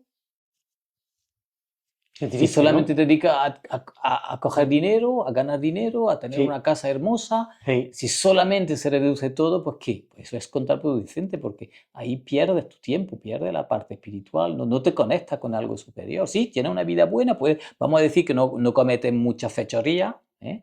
Vamos a decir que eres bueno y haces el bien, pero también pierdes el tiempo, ¿entiendes? Porque claro, no hemos venido aquí exactamente para ser felices. Es importante, sí, hay que disfrutar, de la vida. Antes de morirse, por lo menos te lleva, pero es Sí. perder el tiempo también. Es perder el tiempo, claro, si solamente haces eso. Si te estás observando Claro, interiormente es que y si no, elimina el ego, puedes también ser feliz. Pero claro, ya no, tu prioridad no es ser feliz, no es tener placeres. O equilibrio, claro, el equilibrio es muy importante, porque si no tienes equilibrio, pues no puedes, a lo mejor no puedes ni observarte ni estar bien el para equilibrio, ¿cómo lo defines tú? No sé. el equilibrio, el equilibrio. Un poco, El equilibrio, por ejemplo, es no estar agotado. Por ejemplo, tú haces un día, estás trabajando, pero hay un momento que tienes que pararte, ¿no? Decir, bueno, ya está bien. Porque si no, después voy a estar agotado y ya no puedes hacer nada, ya no puedes ni leer un libro. Cuando estás muy cansado no puedes ni concentrarte para escuchar, ya solamente a dormir. lo, Entonces la vida está del trabajo, la yo- gente que trabaja muchísimo, a lo eso. mejor porque tienen pasión por su trabajo, pero hay que saber también parar, es el equilibrio, alternar. Pero yo lo que veo es que la sociedad te empuja a que no tengas ese equilibrio. No, hay tanto correr, tanto Claro, trabajar, claro, pero ¿y cuándo tú tienes tiempo? exactamente, sí, sí, hay que Porque saber cada vez pararse. la gente tiene menos tiempo para ella. Sí, sí. O el poco tiempo que tiene no Pues lo aprovecha. es porque, en parte también porque somos demasiado, ¿cómo se dice? Borregos, borregos. somos borregos, porque se ve, no, muchas veces ante la autoridad nos doblegamos. Entonces, luego, el que está en tu trabajo, pues te pasa lo mismo. ¿Eh? Y tú ves también la gente cómo siempre van a adular al jefe. Pero es una relación equivocada, hasta cierto punto, ¿no? Tienes que respetarlo porque es jefe, él tiene la autoridad, tiene un papel difícil porque no es fácil mandar, No. pero no tienes por qué someterte. Y además, una cosa Y que te también, explote. y que te exploten. Y luego la libertad de palabra es muy importante. La gente se calla por miedo, pero no. En un momento dado hay que decir las cosas sin insultos, sin violencia, que a veces es difícil también. Porque cuando tú estás padeciendo, estás reprimiendo, entonces tienes rencor, pero el miedo luego hace que te doblegues. Cuando a lo mejor tendrías que decirlo claramente a tu jefe, no, yo en estas condiciones no puedo, no tengo equilibrio, yo no puedo estar, volver a mi casa agotado y al día siguiente tener que venir otra vez al trabajo y otra vez, no puede ser eso. Claro, tu equilibrio, cada uno tiene que buscar su equilibrio y tener la valentía de enfrentarse a un momento dado. Y por qué no, puede cambiar de trabajo, ¿no? En el peor de los casos, pasa que el miedo hace que... El miedo pues también es un ego. ¿Eh? Entonces, Exactamente. sí, sí, sí. Entonces, nuestra sociedad está podrida por eso, porque los que tienen dinero o los que tienen poder, están los aduladores, los que adulan. Y a veces hay que decir las cosas, decir, no, no, esto es así, y así, y así, y así. Y yo soy libre. La libertad ante todo, es también otro valor de Beethoven. Decía, la libertad hay que amarla por encima de todas las cosas. O sea, la Maravilloso, libertad Beethoven. no puedes perderla. Tienes la libertad de palabra. Yo, por ejemplo, en mi trabajo, pues, con mi jefe, libertad de palabra, ¿no? Lo siento mucho. Si una cosa es negra, voy a decir no voy a decir que es blanca para darte el gusto a ti, no, es negra. ¿Te sientes mal? Pues lo siento mucho, pero yo soy libre de hablar por lo menos. Luego, estoy en un trabajo, tengo que obedecer a reglas, me someto si me parecen buenas. También puedo negarme, en cualquier momento te pueden negar. Tiene uno la libertad de negarse también a cualquier cosa. Una cosa que va en contra de tu conciencia, tienes que negarte, tienes que tener esa valentía. Aunque tenga luego consecuencias, claro, todos tus actos tienen consecuencias. Si te niegas, en una sociedad te impone una cosa y tú dices que no, pues ya sabes que va a tener conciencia. A veces tienes todo el mundo en contra de ti. Puedes tener la tierra entera contra ti, pero es importante si tú es algo que tú lo ves claro, tú eres libre. O sea, la libertad nunca hay que perderla. ¿Por qué voy a hacer yo algo? Porque todo el mundo lo hace. ¿Por qué? Si yo juzgo que eso es malo. Claro. Total, ¿eh? Sí, sí, sí. Entonces, el equilibrio es muy importante. Es para tener lucidez, yo pienso. El equilibrio es lo que te permite tener lucidez. Si Lucidez. no tienes equilibrio, por ejemplo, si estás demasiado agotado, pues ya pierdes los papeles. Ya no sabes por dónde va, ni por qué, ¿entiendes? Eso es el problema. Ese desequilibrio te lleva a ciertos excesos en todos los sentidos. Todos los sentidos. Entonces es muy importante, sí, guardar el equilibrio y para ser lúcido. Entonces, si tiene un objetivo, por ejemplo, puede ser el trabajo interior, pues si está en un trabajo que te impide hacer ese trabajo interior, pues tienes que dejarlo. Es prescindible para la empresa, pues te lo van a admitir. Si no, lo importante es tu equilibrio. Eso es lo más importante. Claro, Tu claro, claro. bienestar. Tu bienestar. Y luego hay que confiar también, porque el miedo hace que dices, "Ah, me voy a quedar sin trabajo y de qué voy a vivir". Pero hay que confiar, hay que confiar. Uno ha pasado a veces por situaciones difíciles, de no tener nada más que unas pocas monedas, pero bueno, ¿y qué? Ayer hablaba con unos amigos que decían que una vez se encontraron que ya no tenían trabajo, estaban sin dinero y el último dinero que quedaba dice, pues vamos a comprar un kebab.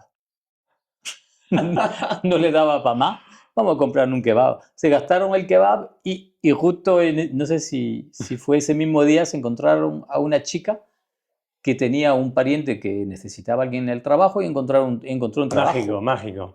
O sea, hay que confiar, porque hay pequeños milagros que ocurren y a Eso. veces es algo divino, algo de tu Dios, porque de alguna manera, como Exacto. decía Jesús, el Padre sabe lo que necesitáis. Antes que se lo pidáis, Él sabe lo que necesitáis. Entonces, sobre todo cosas para vivir, tienes que comer.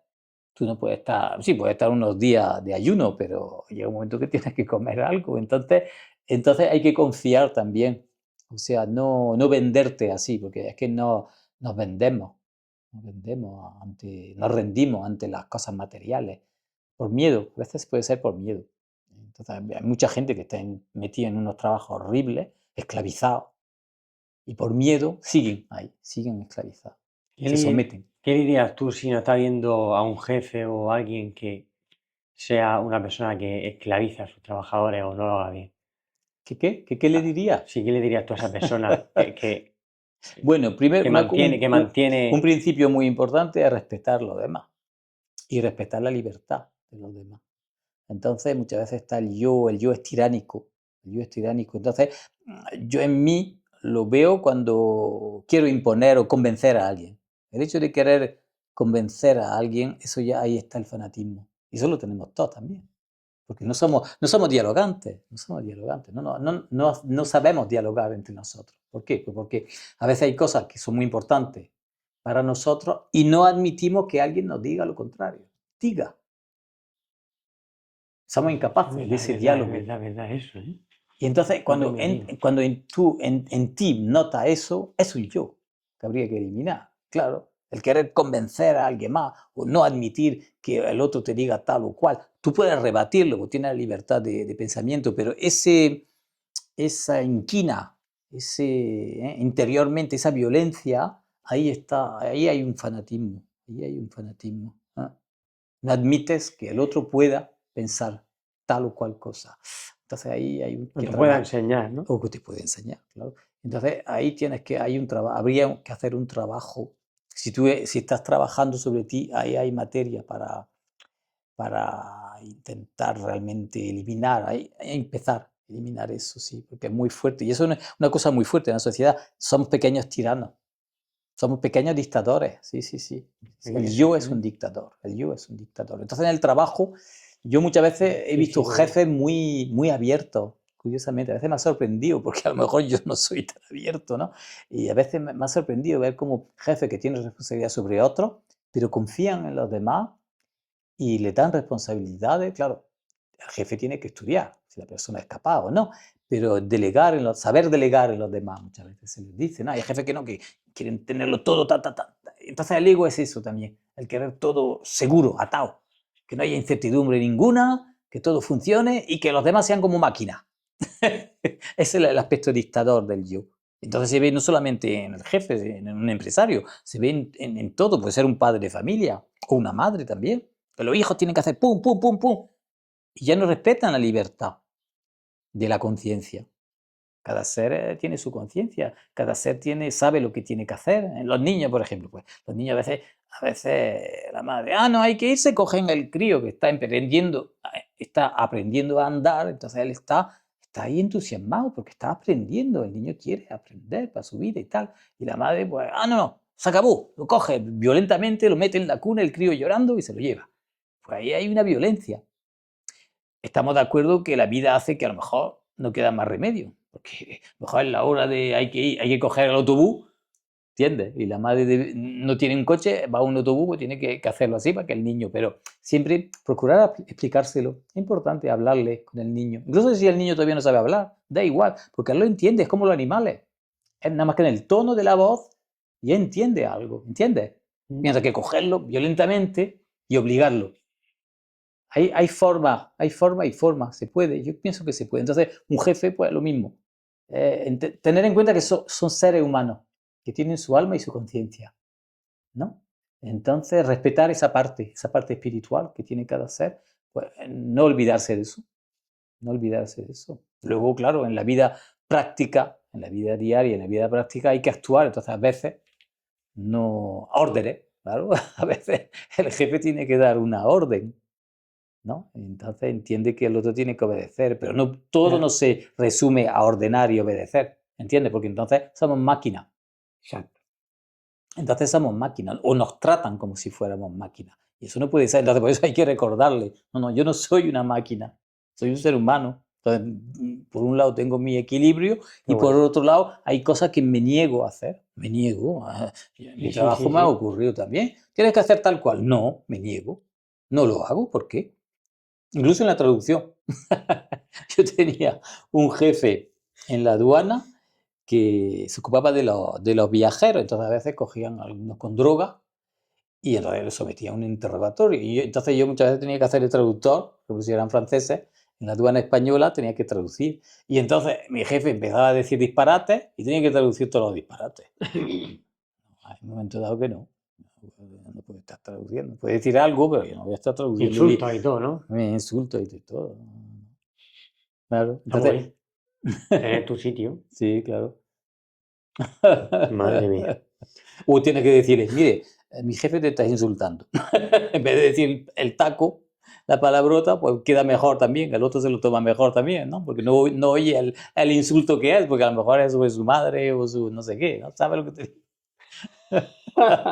Era el filtro, ¿no? Claro, el problema de la traducción es eso, que era un intermediario, entonces a veces había situaciones un Buah. poco tensas y tiene que ser fiel, bueno, el traductor tiene que reflejar, pero claro, cuando son... Sí, sí. La Sí, verdad que me claro, parece una función increíble, la de traducir. ¿Tú sí, crees sí, sí. que la decadencia de lo clásico también es la decadencia del alma?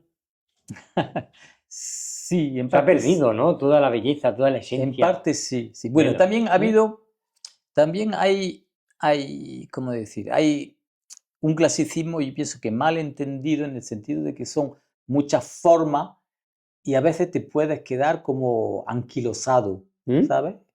Sí, por la forma. Yo lo veo en la traducción, por ejemplo. Yo hago una traducción muy literal, porque es lo que busco, y claro, eso choca un poco porque estamos acostumbrados a, tanto en francés como en español, pues hay ciertas expresiones, hay ciertas, ¿sabes? Que son más bien clásicas. Dentro del idioma, tradicionalmente, pues se va a decir de una manera. Pero claro, a veces, si quieres traducir literalmente, rompe un poco ese molde, ¿entiendes? Entonces ahí el querer hacer todo como muy clásico sería un error para mí, porque ahí yo le privilegio a lo mejor el expresar algo nuevo, un matiz nuevo que hay, por ejemplo, en griego en una expresión, pues no quiero utilizar como siempre lo han traducido los traductores. ¿Por qué? Pues porque ahí no se ve, han borrado algo, sí, queda bonito en francés o en español, pero el griego dice una cosa como muy... Entonces tiene que quedar armonioso en la traducción, pero también ya rompe un poco el molde clásico. Entonces, el clasicismo puede ser también ¿cómo decir? Una especie de, caparazón, ¿se Sí, sí, dice? Una caparazón. cosa que te puede demasiado bloquear. Sí, es difícil, ¿no? Pero pienso que sí, los valores clásicos sí son interesantes. Luego, la forma del clasicismo, tampoco hay que ser esclavo de ella. Tampoco hay que ser esclavo. En un momento dado hay que ser un poco rebelde, sí. Y también avanzar un poco, ¿no? En ese aspecto, ¿no? Sí, claro, claro, claro. Claro, es que estamos, la vida es movimiento, la vida es movimiento, entonces no se puede todo quedar en unos valores tradicionales puros. La vida se innova, cambia. El ser humano hoy en día, la Ya. juventud, tiene unos valores, entonces también hay que tener en cuenta eso. No puede decir, ah, no, es que en mi juventud hacíamos tal. Entonces, porque tú en tu juventud hacíamos tal, toda la vida, hasta el final de los tiempos, hay que hacer igual. Depende, depende. Mm. El valor sí, quizás el perder ciertos valores sí me parece grave. Luego las formas pueden cambiar y también el lenguaje evoluciona. No es necesario ir a los tacos, a las palabrotas y a las vulgaridades. El lenguaje cambia, ha cambiado el lenguaje, pero siempre hay una quizás cierta armonía, ¿no? Que no habría que perder. ¿Mm? ¿Qué queda cuando se calla la mente? No se calla la mente. Tanto se habla hoy en día del mindfulness, del vivir el momento, del Mm. dejar la mente en blanco. Todo esto que nos puedes hablar, Michelle, de todo esto de silencio. Sí, porque la mente es ruido. Sí. En la mente están los diferentes yoes que hablan, parlotean en nosotros. Ajá. Y entonces, por ejemplo, el momento presente no lo vives plenamente. ¿Por qué? Pues porque tú estás viviendo algo y enseguida, ay, esto me recuerda tal. Entonces, es normal que puedas tener recuerdos, pero ya te vas. Eh, La mente ya ya inventa, pierdes el centro, ¿no? pierde el momento presente. Es Ujú. como si estoy hablando contigo y tú me recuerdas, yo qué sé, mi primo del pueblo de mi padre. Y entonces yo empiezo a imaginar, y ya no te veo, ya veo a mi primo, ya no estoy viviendo el momento presente, ¿entiendes? Entonces la mente hace eso continuamente, o bien en el pasado o bien en el futuro. porque ¿cómo decir? Se prepara ya una cosa que no es todavía. Entonces, también la mente. Entonces, ese es el parloteo de la mente. Entonces, el silencio, llegar al silencio sería acallar todos esos ruidos, que fueran lo menor posible, esos ruidos para vivir el momento presente. Y claro, el momento del silencio total interior es la meditación. Lo que se llama meditar, porque hoy en día le dice meditar a cualquier cosa. Vamos a hacer una meditación. Sí. Y en realidad es simplemente que te relaja e imaginas algo, pero eso no es la imaginación, no es imaginar exactamente, es llegar a el silencio total de la mente. Y la mente tiene, según el maestro Samael, 49 niveles. 7 por 7. ¿49 niveles? 7 por 7, sí. Entonces, eso, bueno, yo no lo he comprobado que sean 49, pero sí es cierto que hay niveles y niveles y niveles. Entonces, tú puedes eliminar. Es cuando a veces tú estás así y ¿de qué piensas? No pienso en nada. Pero eso no quiere decir que estás meditando, ¿entiendes? Exacto. Simplemente que en el nivel superficial de la mente, pues igual no hay algo muy concreto. Pero si tú intentas hacer una práctica profunda, te vas a dar cuenta que hay parloteo en otros niveles, que hay recuerdos, que hay imágenes que se te vienen. Todo eso son cosas de los yoes, es mental. Entonces la meditación es buscar es con una técnica llegar a callar los diferentes niveles. Entonces el silencio total, pues también es un trabajo arduo, llegar al silencio total. Pero sí es posible, ese es el trabajo. Entonces en la vida diaria, pues ¿cómo es? Pues estar atento al máximo a lo que se está viviendo, a lo que se está haciendo. Tener una atención lo más plena posible en lo que está viviendo, con la persona que está o ante un fenómeno, si está en la naturaleza, viendo el sol, entonces estar plenamente con la atención focalizada sobre eso, sin dejarse llevar por la mente y los yoes que siempre te van a desviar de ese objetivo. Pues siempre estamos pensando en el futuro, pasado, Sí, exactamente. ¿No? Tenemos cosas, o miedos, o deseos, o recuerdos, y entonces, claro, eso hace que no viva el instante presente. Está en tu mundo mental, en tus sueños, en tu fantasía, en tu miedo, Que no puedes hablar del silencio, ¿no? Que tanto se habla en la espiritualidad, el silencio profundo, ese silencio que nos conecta. Pues el silencio es eso, es la ausencia de ruido mental. Entonces sí, es importante el silencio, claro, el silencio. Igual que estar con nosotros solos, ¿no? A solas. Sí. El silencio y la soledad, sí. El indio ese decía Ese eso. se le tiene Decía miedo, ¿no? que la soledad es la naturaleza profunda del corazón, es la Uf, soledad. qué Es potencia. la soledad. La naturaleza profunda, es curioso eso sí. Entonces el silencio es eso. Silencio ves o puedes recibir algo en el silencio. Si hace un silencio interior, puede venirte una cosa. Y de hecho, muchas veces cuando no encuentras la solución a algo, lo mejor es dejar de pensar. Yo muchas veces busco una palabra para la traducción. Sé que existe.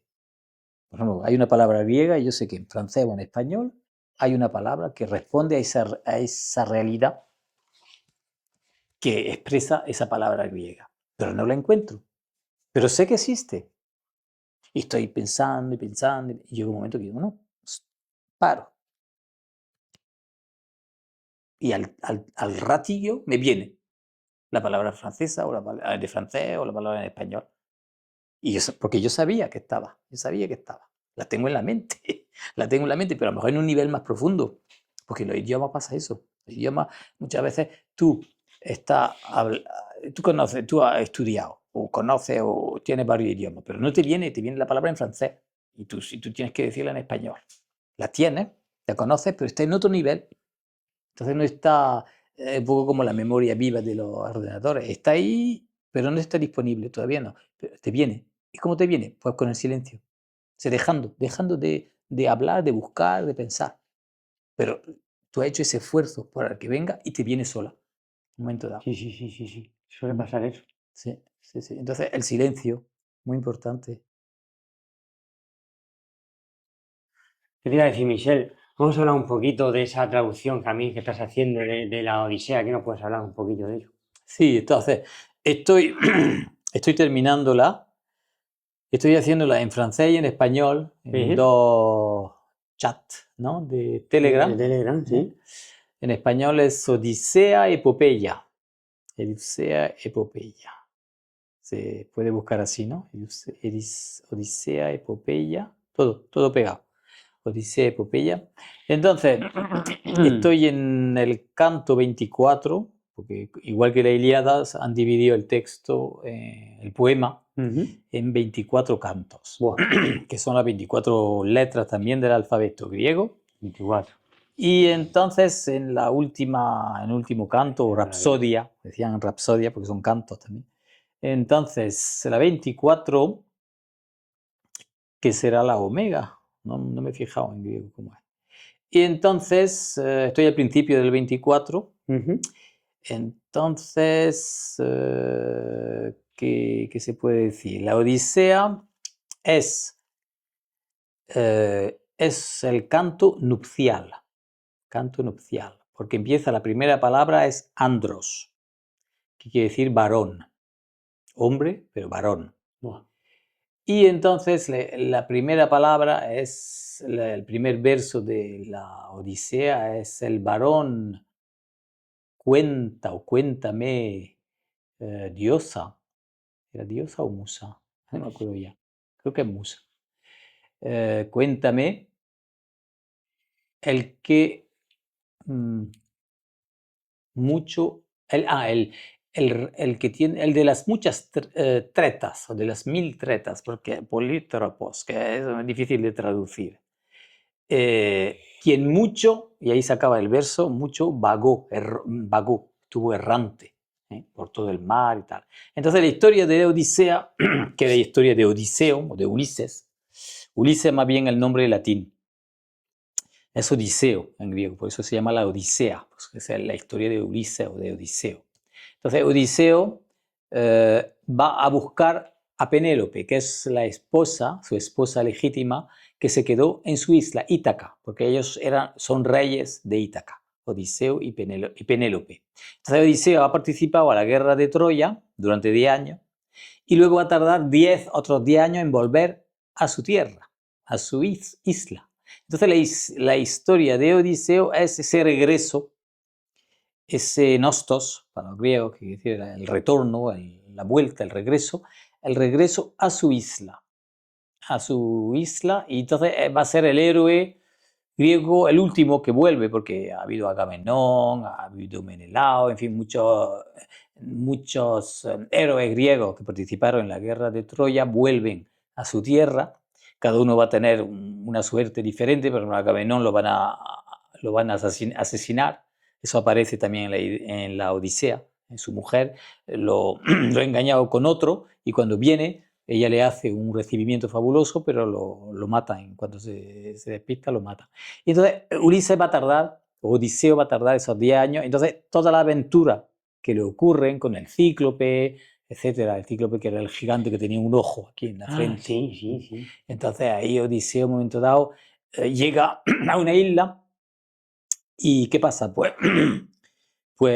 ellos tienen hambre y tal, bajan del barco con sus compañeros, van a una cueva donde hay mucho queso y todo, se dan cuenta que hay cosas muy grandes, entonces piensan que es un hombre muy grande y normalmente deberían irse. De hecho, los compañeros le dicen a Ulises, venga, vámonos, ya hemos cogido comida y tal, vamos a coger también, no sé si había ovejas también, o estaban no, estarían con el cíclope, que era pastor. Entonces, porque Cíclope es el hijo de Poseidón, el dios del mar. Total, que Ulises, porque Ulises tiene también, no sabemos si es cualidad o defecto, es la curiosidad, querer conocer.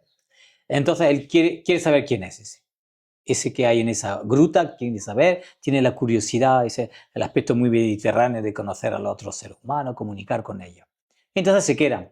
¿Y qué pasa? Porque el cíclope es un monstruo, es un gigante. Y cuando llega, mete a su oveja y cierra la cueva con una roca enorme y no pueden salir. Y resulta que va a empezar a comérselo, a cogerlo y a engullirlo.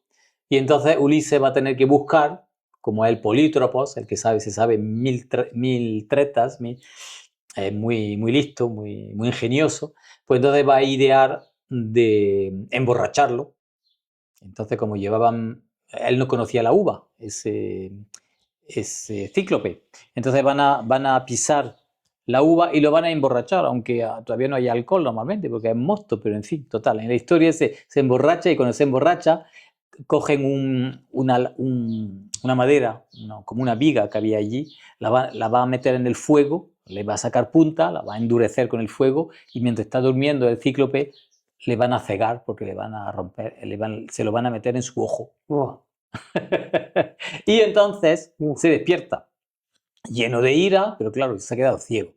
Entonces ya no los puede coger tan fácilmente, porque es que cada día se comía uno, o dos o tres para su cena, para su comida. Y entonces, ¿qué pasa? Pues ahí está cegado y cómo van a salir de la cueva. Y entonces lo que idea Ulises o Odiseo es de atarse debajo de las ovejas, que eran grandes seguramente, se van a atar y el último va a ser él, que se va a poner también, se va a atar debajo. Y entonces, el momento dado el cíclope tiene que salir y entonces él va a tantear pero claro, la oveja, los compañeros de Ulises salen primero y el último, pues, es el carnero. No sé si ata a dos carneros, no me acuerdo muy bien. Y total, que Ulises sale atado debajo y así el cíclope no lo ve, no se da cuenta, porque él va tocando su oveja y él está debajo. Ulises está atado debajo. Y entonces así es la treta que imagina para que se puedan salvar. Entonces, eso es una de las aventuras, pero hay mucha aventura hasta que llega a su isla. Y cuando llega a su isla, le espera la prueba final, que son los pretendientes, porque Penélope resulta que como se había ido, los hijos de la nobleza de Ítaca y de la isla de alrededor querían casarse con ella para ser reyes de Ítaca. Y entonces siempre se meten en su palacio y se ve que había unas leyes de hospitalidad allí en Grecia que hacía que no se podía negar. Y entonces van allí en su palacio y se empiezan a comer todas las riquezas que tiene Ulises. Tanto el vino, las reservas de vino, las tinajas que tenía, se lo comen. Y luego los animales que él tenía, pues lo van matando. La oveja, los jabalíes, porque la Ilíada habla de cerdo, pero son cerdos salvajes en realidad, son jabalíes. Sí.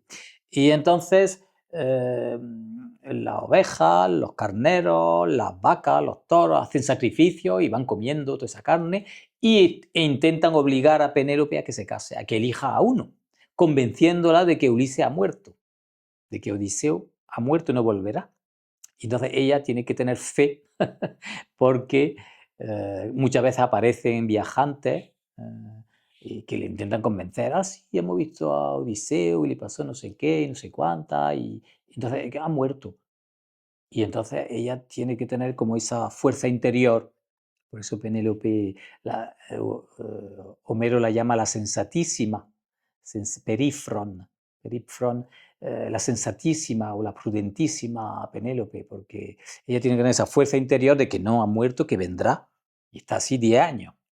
Incluso imagina una treta también, que empezó a tejer porque las mujeres griegas, su mayor oficio era tejer. Entonces empieza a tejer una tela, como la mortaja para su suegro, y le hace creer a los pretendientes y le dice, sí, cuando acabe de tejerla esa, cogeré a uno de vosotros, ya para que la dejen tranquila. Pero resulta que lo que hacía ella, pues por el día tejía y por la noche, cuando todos se iban a sus casas, destejía esa tela. Y así estuvo, no sé cuántos, 3 años, me parece, 2 o 3 años estuvo así engañándolo.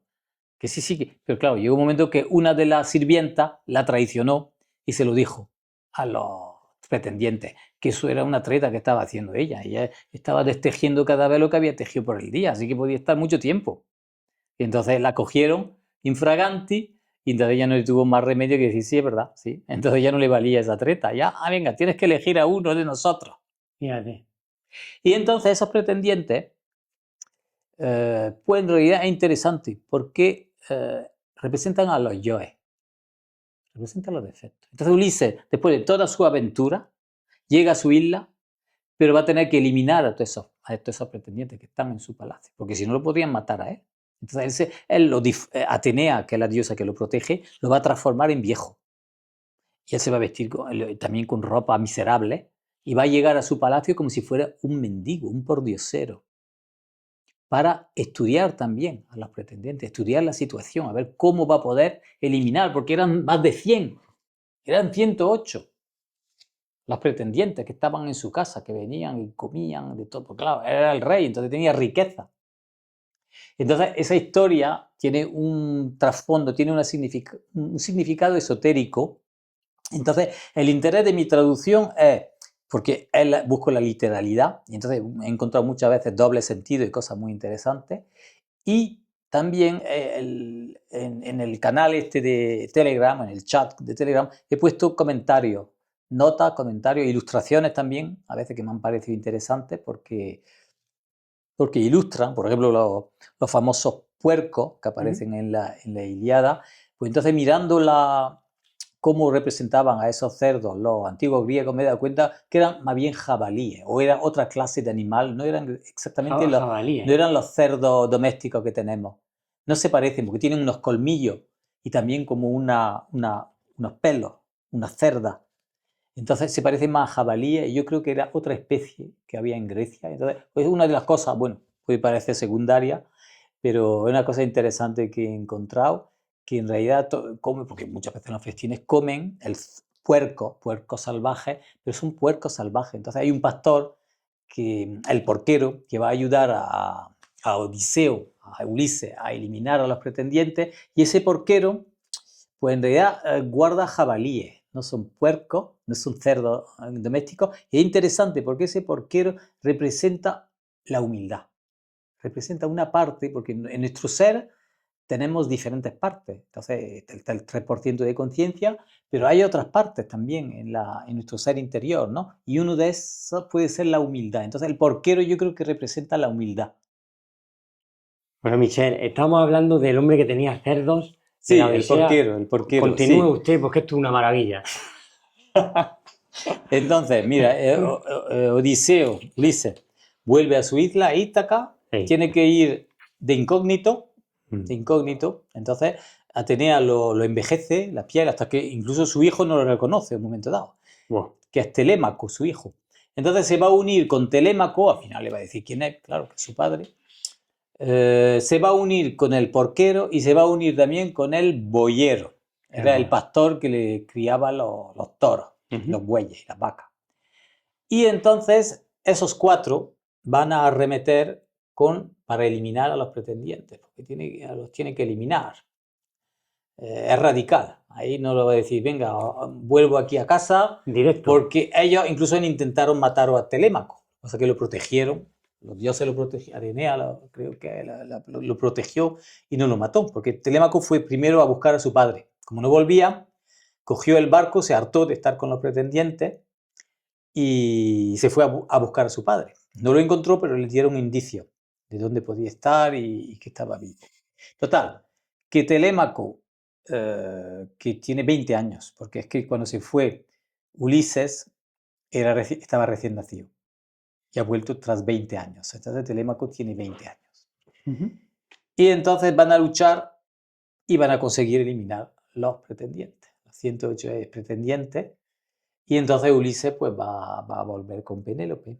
Entonces ahí se acaba la Ilíada, teóricamente, aunque hay una aventura que Ulises cuenta, pero que todavía no, la Odisea no la va a contar.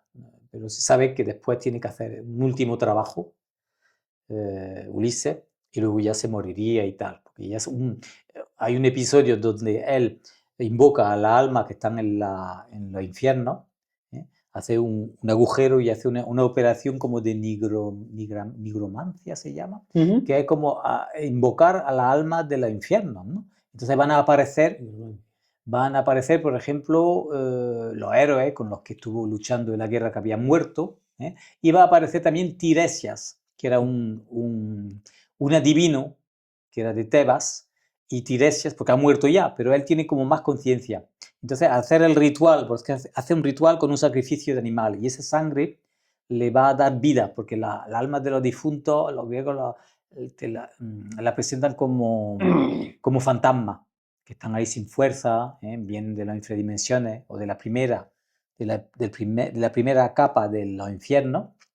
Y entonces Tiresias viene y le dice lo que tiene que hacer para volver con Penélope y también el último trabajo, porque hará un último trabajo para aplacar a Poseidón. Porque a partir del momento que Ulises cegó a Cíclope, ese gigante que tenía un ojo aquí, pues entonces, como es el hijo de Poseidón, Poseidón se quiere vengar.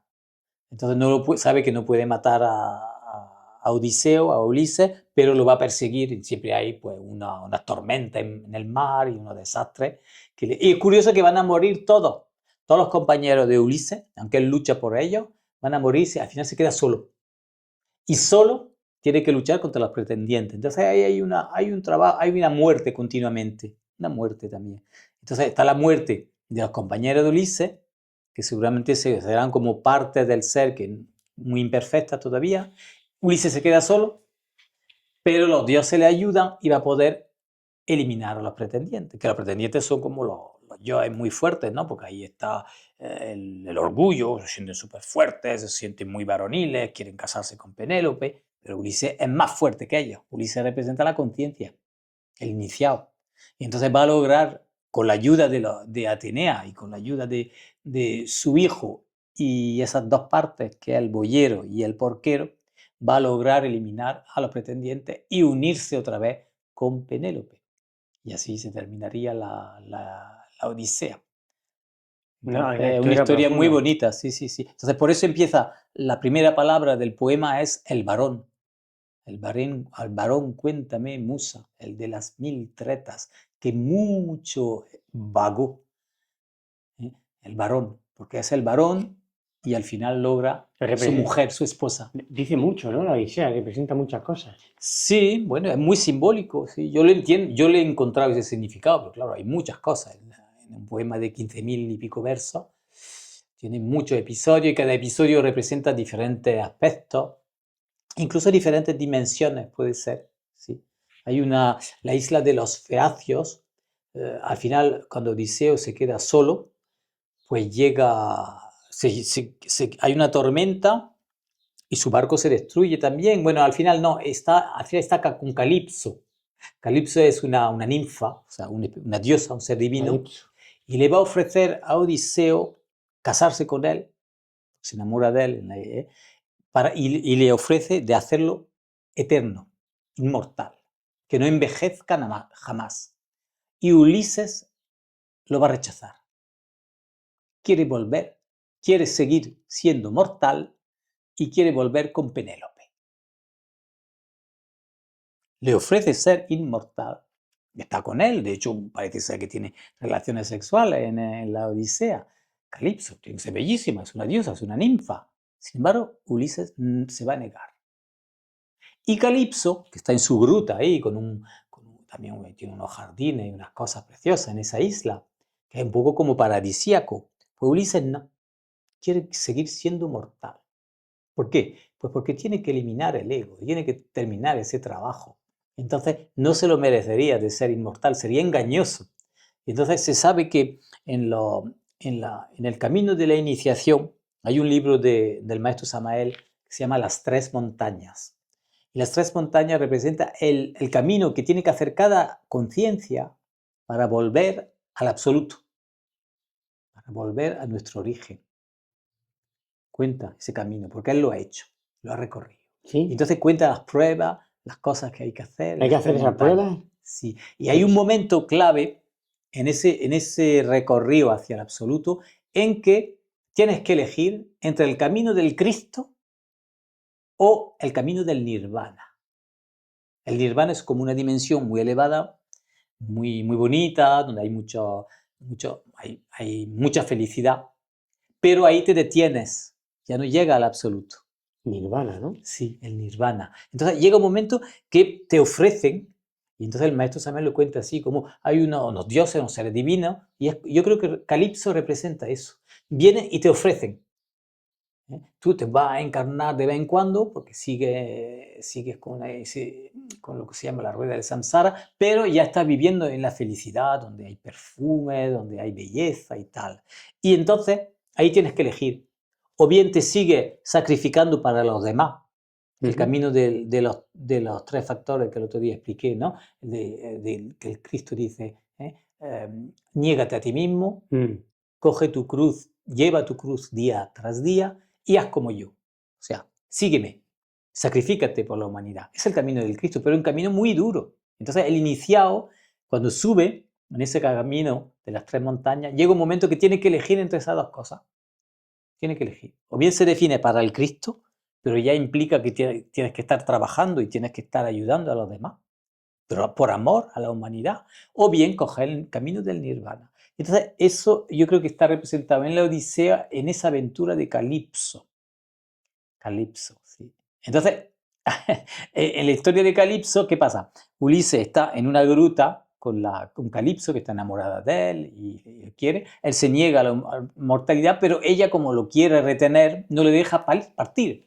Y entonces, en la Odisea cuenta Homero que Zeus, no sé si es Atenea que le dice a Zeus, pero bueno, que esta ninfa lo está reteniendo ahí, no puede volver con su esposa, y ha decidido volverse con su esposa. Y entonces Zeus manda a Hermes, que es Mercurio, el Mercurio de los griegos, y le dice a Calipso que tiene que dejarlo, que no tiene derecho a retenerlo. Y entonces ella, de lo negativo, porque era posesiva, no quería dejarlo, le va a dar para hacerse una balsa. Entonces Ulises se hace una balsa y se echa al mar, pero claro, está Poseidón ahí, todavía no se ha vengado del todo. Entonces le viene una tormenta y resulta que se queda, la balsa se hace polvo y se queda Ulises subido sobre un tronco, pues medio desnudo, sobre un tronco como puede, y ahí va a derivar y llega a la isla de los Feacios, que va a ser la última isla donde va a ir antes de llegar a Ítaca. Y en los Feacios, allí yo pienso que es una dimensión muy elevada, porque es todo pureza, es todo pureza. Y está la isla, la hija del rey de los Feacios, que es Alcino, la isla, la hija que se llamaba Nausicaa, Nausicaa. Entonces Nausicaa se va a encontrar a Ulises por ahí desnudo, pues, ha llegado como náufrago, enseguida se va a tapar cuando ve a Nausicaa que está con otra sirviente ahí jugando y tal a la pelota. Y entonces ahí aparece Nausicaa, pues se lo va a llevar a su padre, a Ulises. Entonces el padre, que es Alcino, que es un rey como muy noble, ¿no? Pues le va a dar riqueza y le va a dar el barco, acompañarlo para que vuelva a Ítaca. Y así vuelve a Ítaca. Bueno, maravillosa, ¿no? Muy bonita, la historia es muy bonita, tiene muchos aspectos. Entonces yo en mis notas, lo interesante es que intento desentrañar el significado. No sé si siempre lo he logrado porque claro, hay cosas, el mundo esotérico y el lenguaje simbólico es muy rico, ¿no? Muy rico, ¿no? En estos poemas, tanto en la Ilíada como en la Odisea, pero la Odisea hay mucha aventura, muchas cosas que son simbólicas, entonces hay que intentar entenderlo, ¿no? Entonces, sí, yo pienso que las cosas esenciales. Entonces es el poema nupcial, que es la reunión del hombre con la mujer, ¿no? Las dos columnas, ¿no? Entonces eso representa la Odisea. Un trabajo profundo, traducirlo. Sí, bueno, sí. La traducción es mucho trabajo. Es un trabajo muy, muy duro, muy duro. Y todavía voy muy lento. Yo voy muy lento porque tampoco domino mucho la lengua griega, pero mejor, porque muchas veces los traductores tienen unos moldes ya hechos, una forma ya de traducir, y entonces indagando que he descubierto otros aspectos, doble sentido a veces también, que eso pasa desapercibido muchas veces. Y como la traducción normalmente se embellece, el lenguaje es normal porque es poesía. Entonces se intenta hacer una traducción muy bonita en francés, en español, pero al ser bonito se es infiel. Al querer embellecer se es infiel. Entonces, por eso cuando vuelve a la letra, al origen de las palabras, te das cuenta que a veces hay doble sentido o hay cosas más profundas. Entonces muchas veces he encontrado cosas que los otros traductores no lo han encontrado. ¿Por qué? Porque no le dan importancia a ese pequeño detalle. Yo como tengo que ir muy lento porque no conozco bien el griego, tengo que estar buscando el diccionario, casi todas las palabras. Bueno, las palabras, a fuerza ya me sé muchas, conozco muchas palabras, pero siempre a veces vuelvo a mirar porque digo, no, en este contexto esa palabra puede querer decir otra cosa. Y entonces, claro, el diccionario para cada palabra pues te va a dar 1, 2, 3, 4, 5 diferentes sentidos, si la palabra es activa, si es pasiva, porque muchas veces los verbos en griego, claro, pueden tener un significado muy diferente. Hay tres formas fundamentales los verbos griegos. Esta es la parte activa, yo cojo un objeto.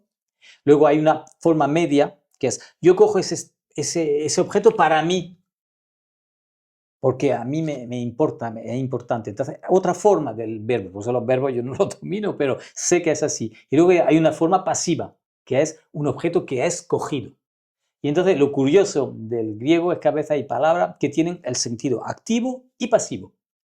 Entonces, eso es difícil de traducir. Entonces, en la Ilíada, por ejemplo, en el segundo verso hay una palabra que quiere decir estar airado y al mismo tiempo, ser destructivo hacia los demás, pero también destruirse a sí mismo, ser destruido. Destructor, destruido. Entonces, claro, eso para traducir te vuelves loco. Porque en francés ni en español no puedes hacer en una palabra decir destruido. En español, a veces sí. Por ejemplo, en español se dice una persona que es muy leída.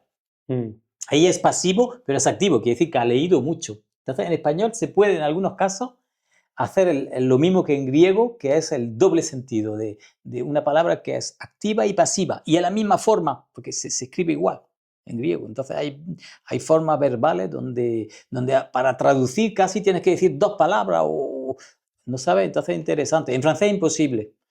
Por lo menos el caso de decir una persona muy leída, en francés es muy difícil. En fin, son las sutilezas de la traducción. Ha sido un placer, Michel, y espero que la gente se impregne de la Odisea, de la Ilíada y de todo. Sí. Gracias, Michel.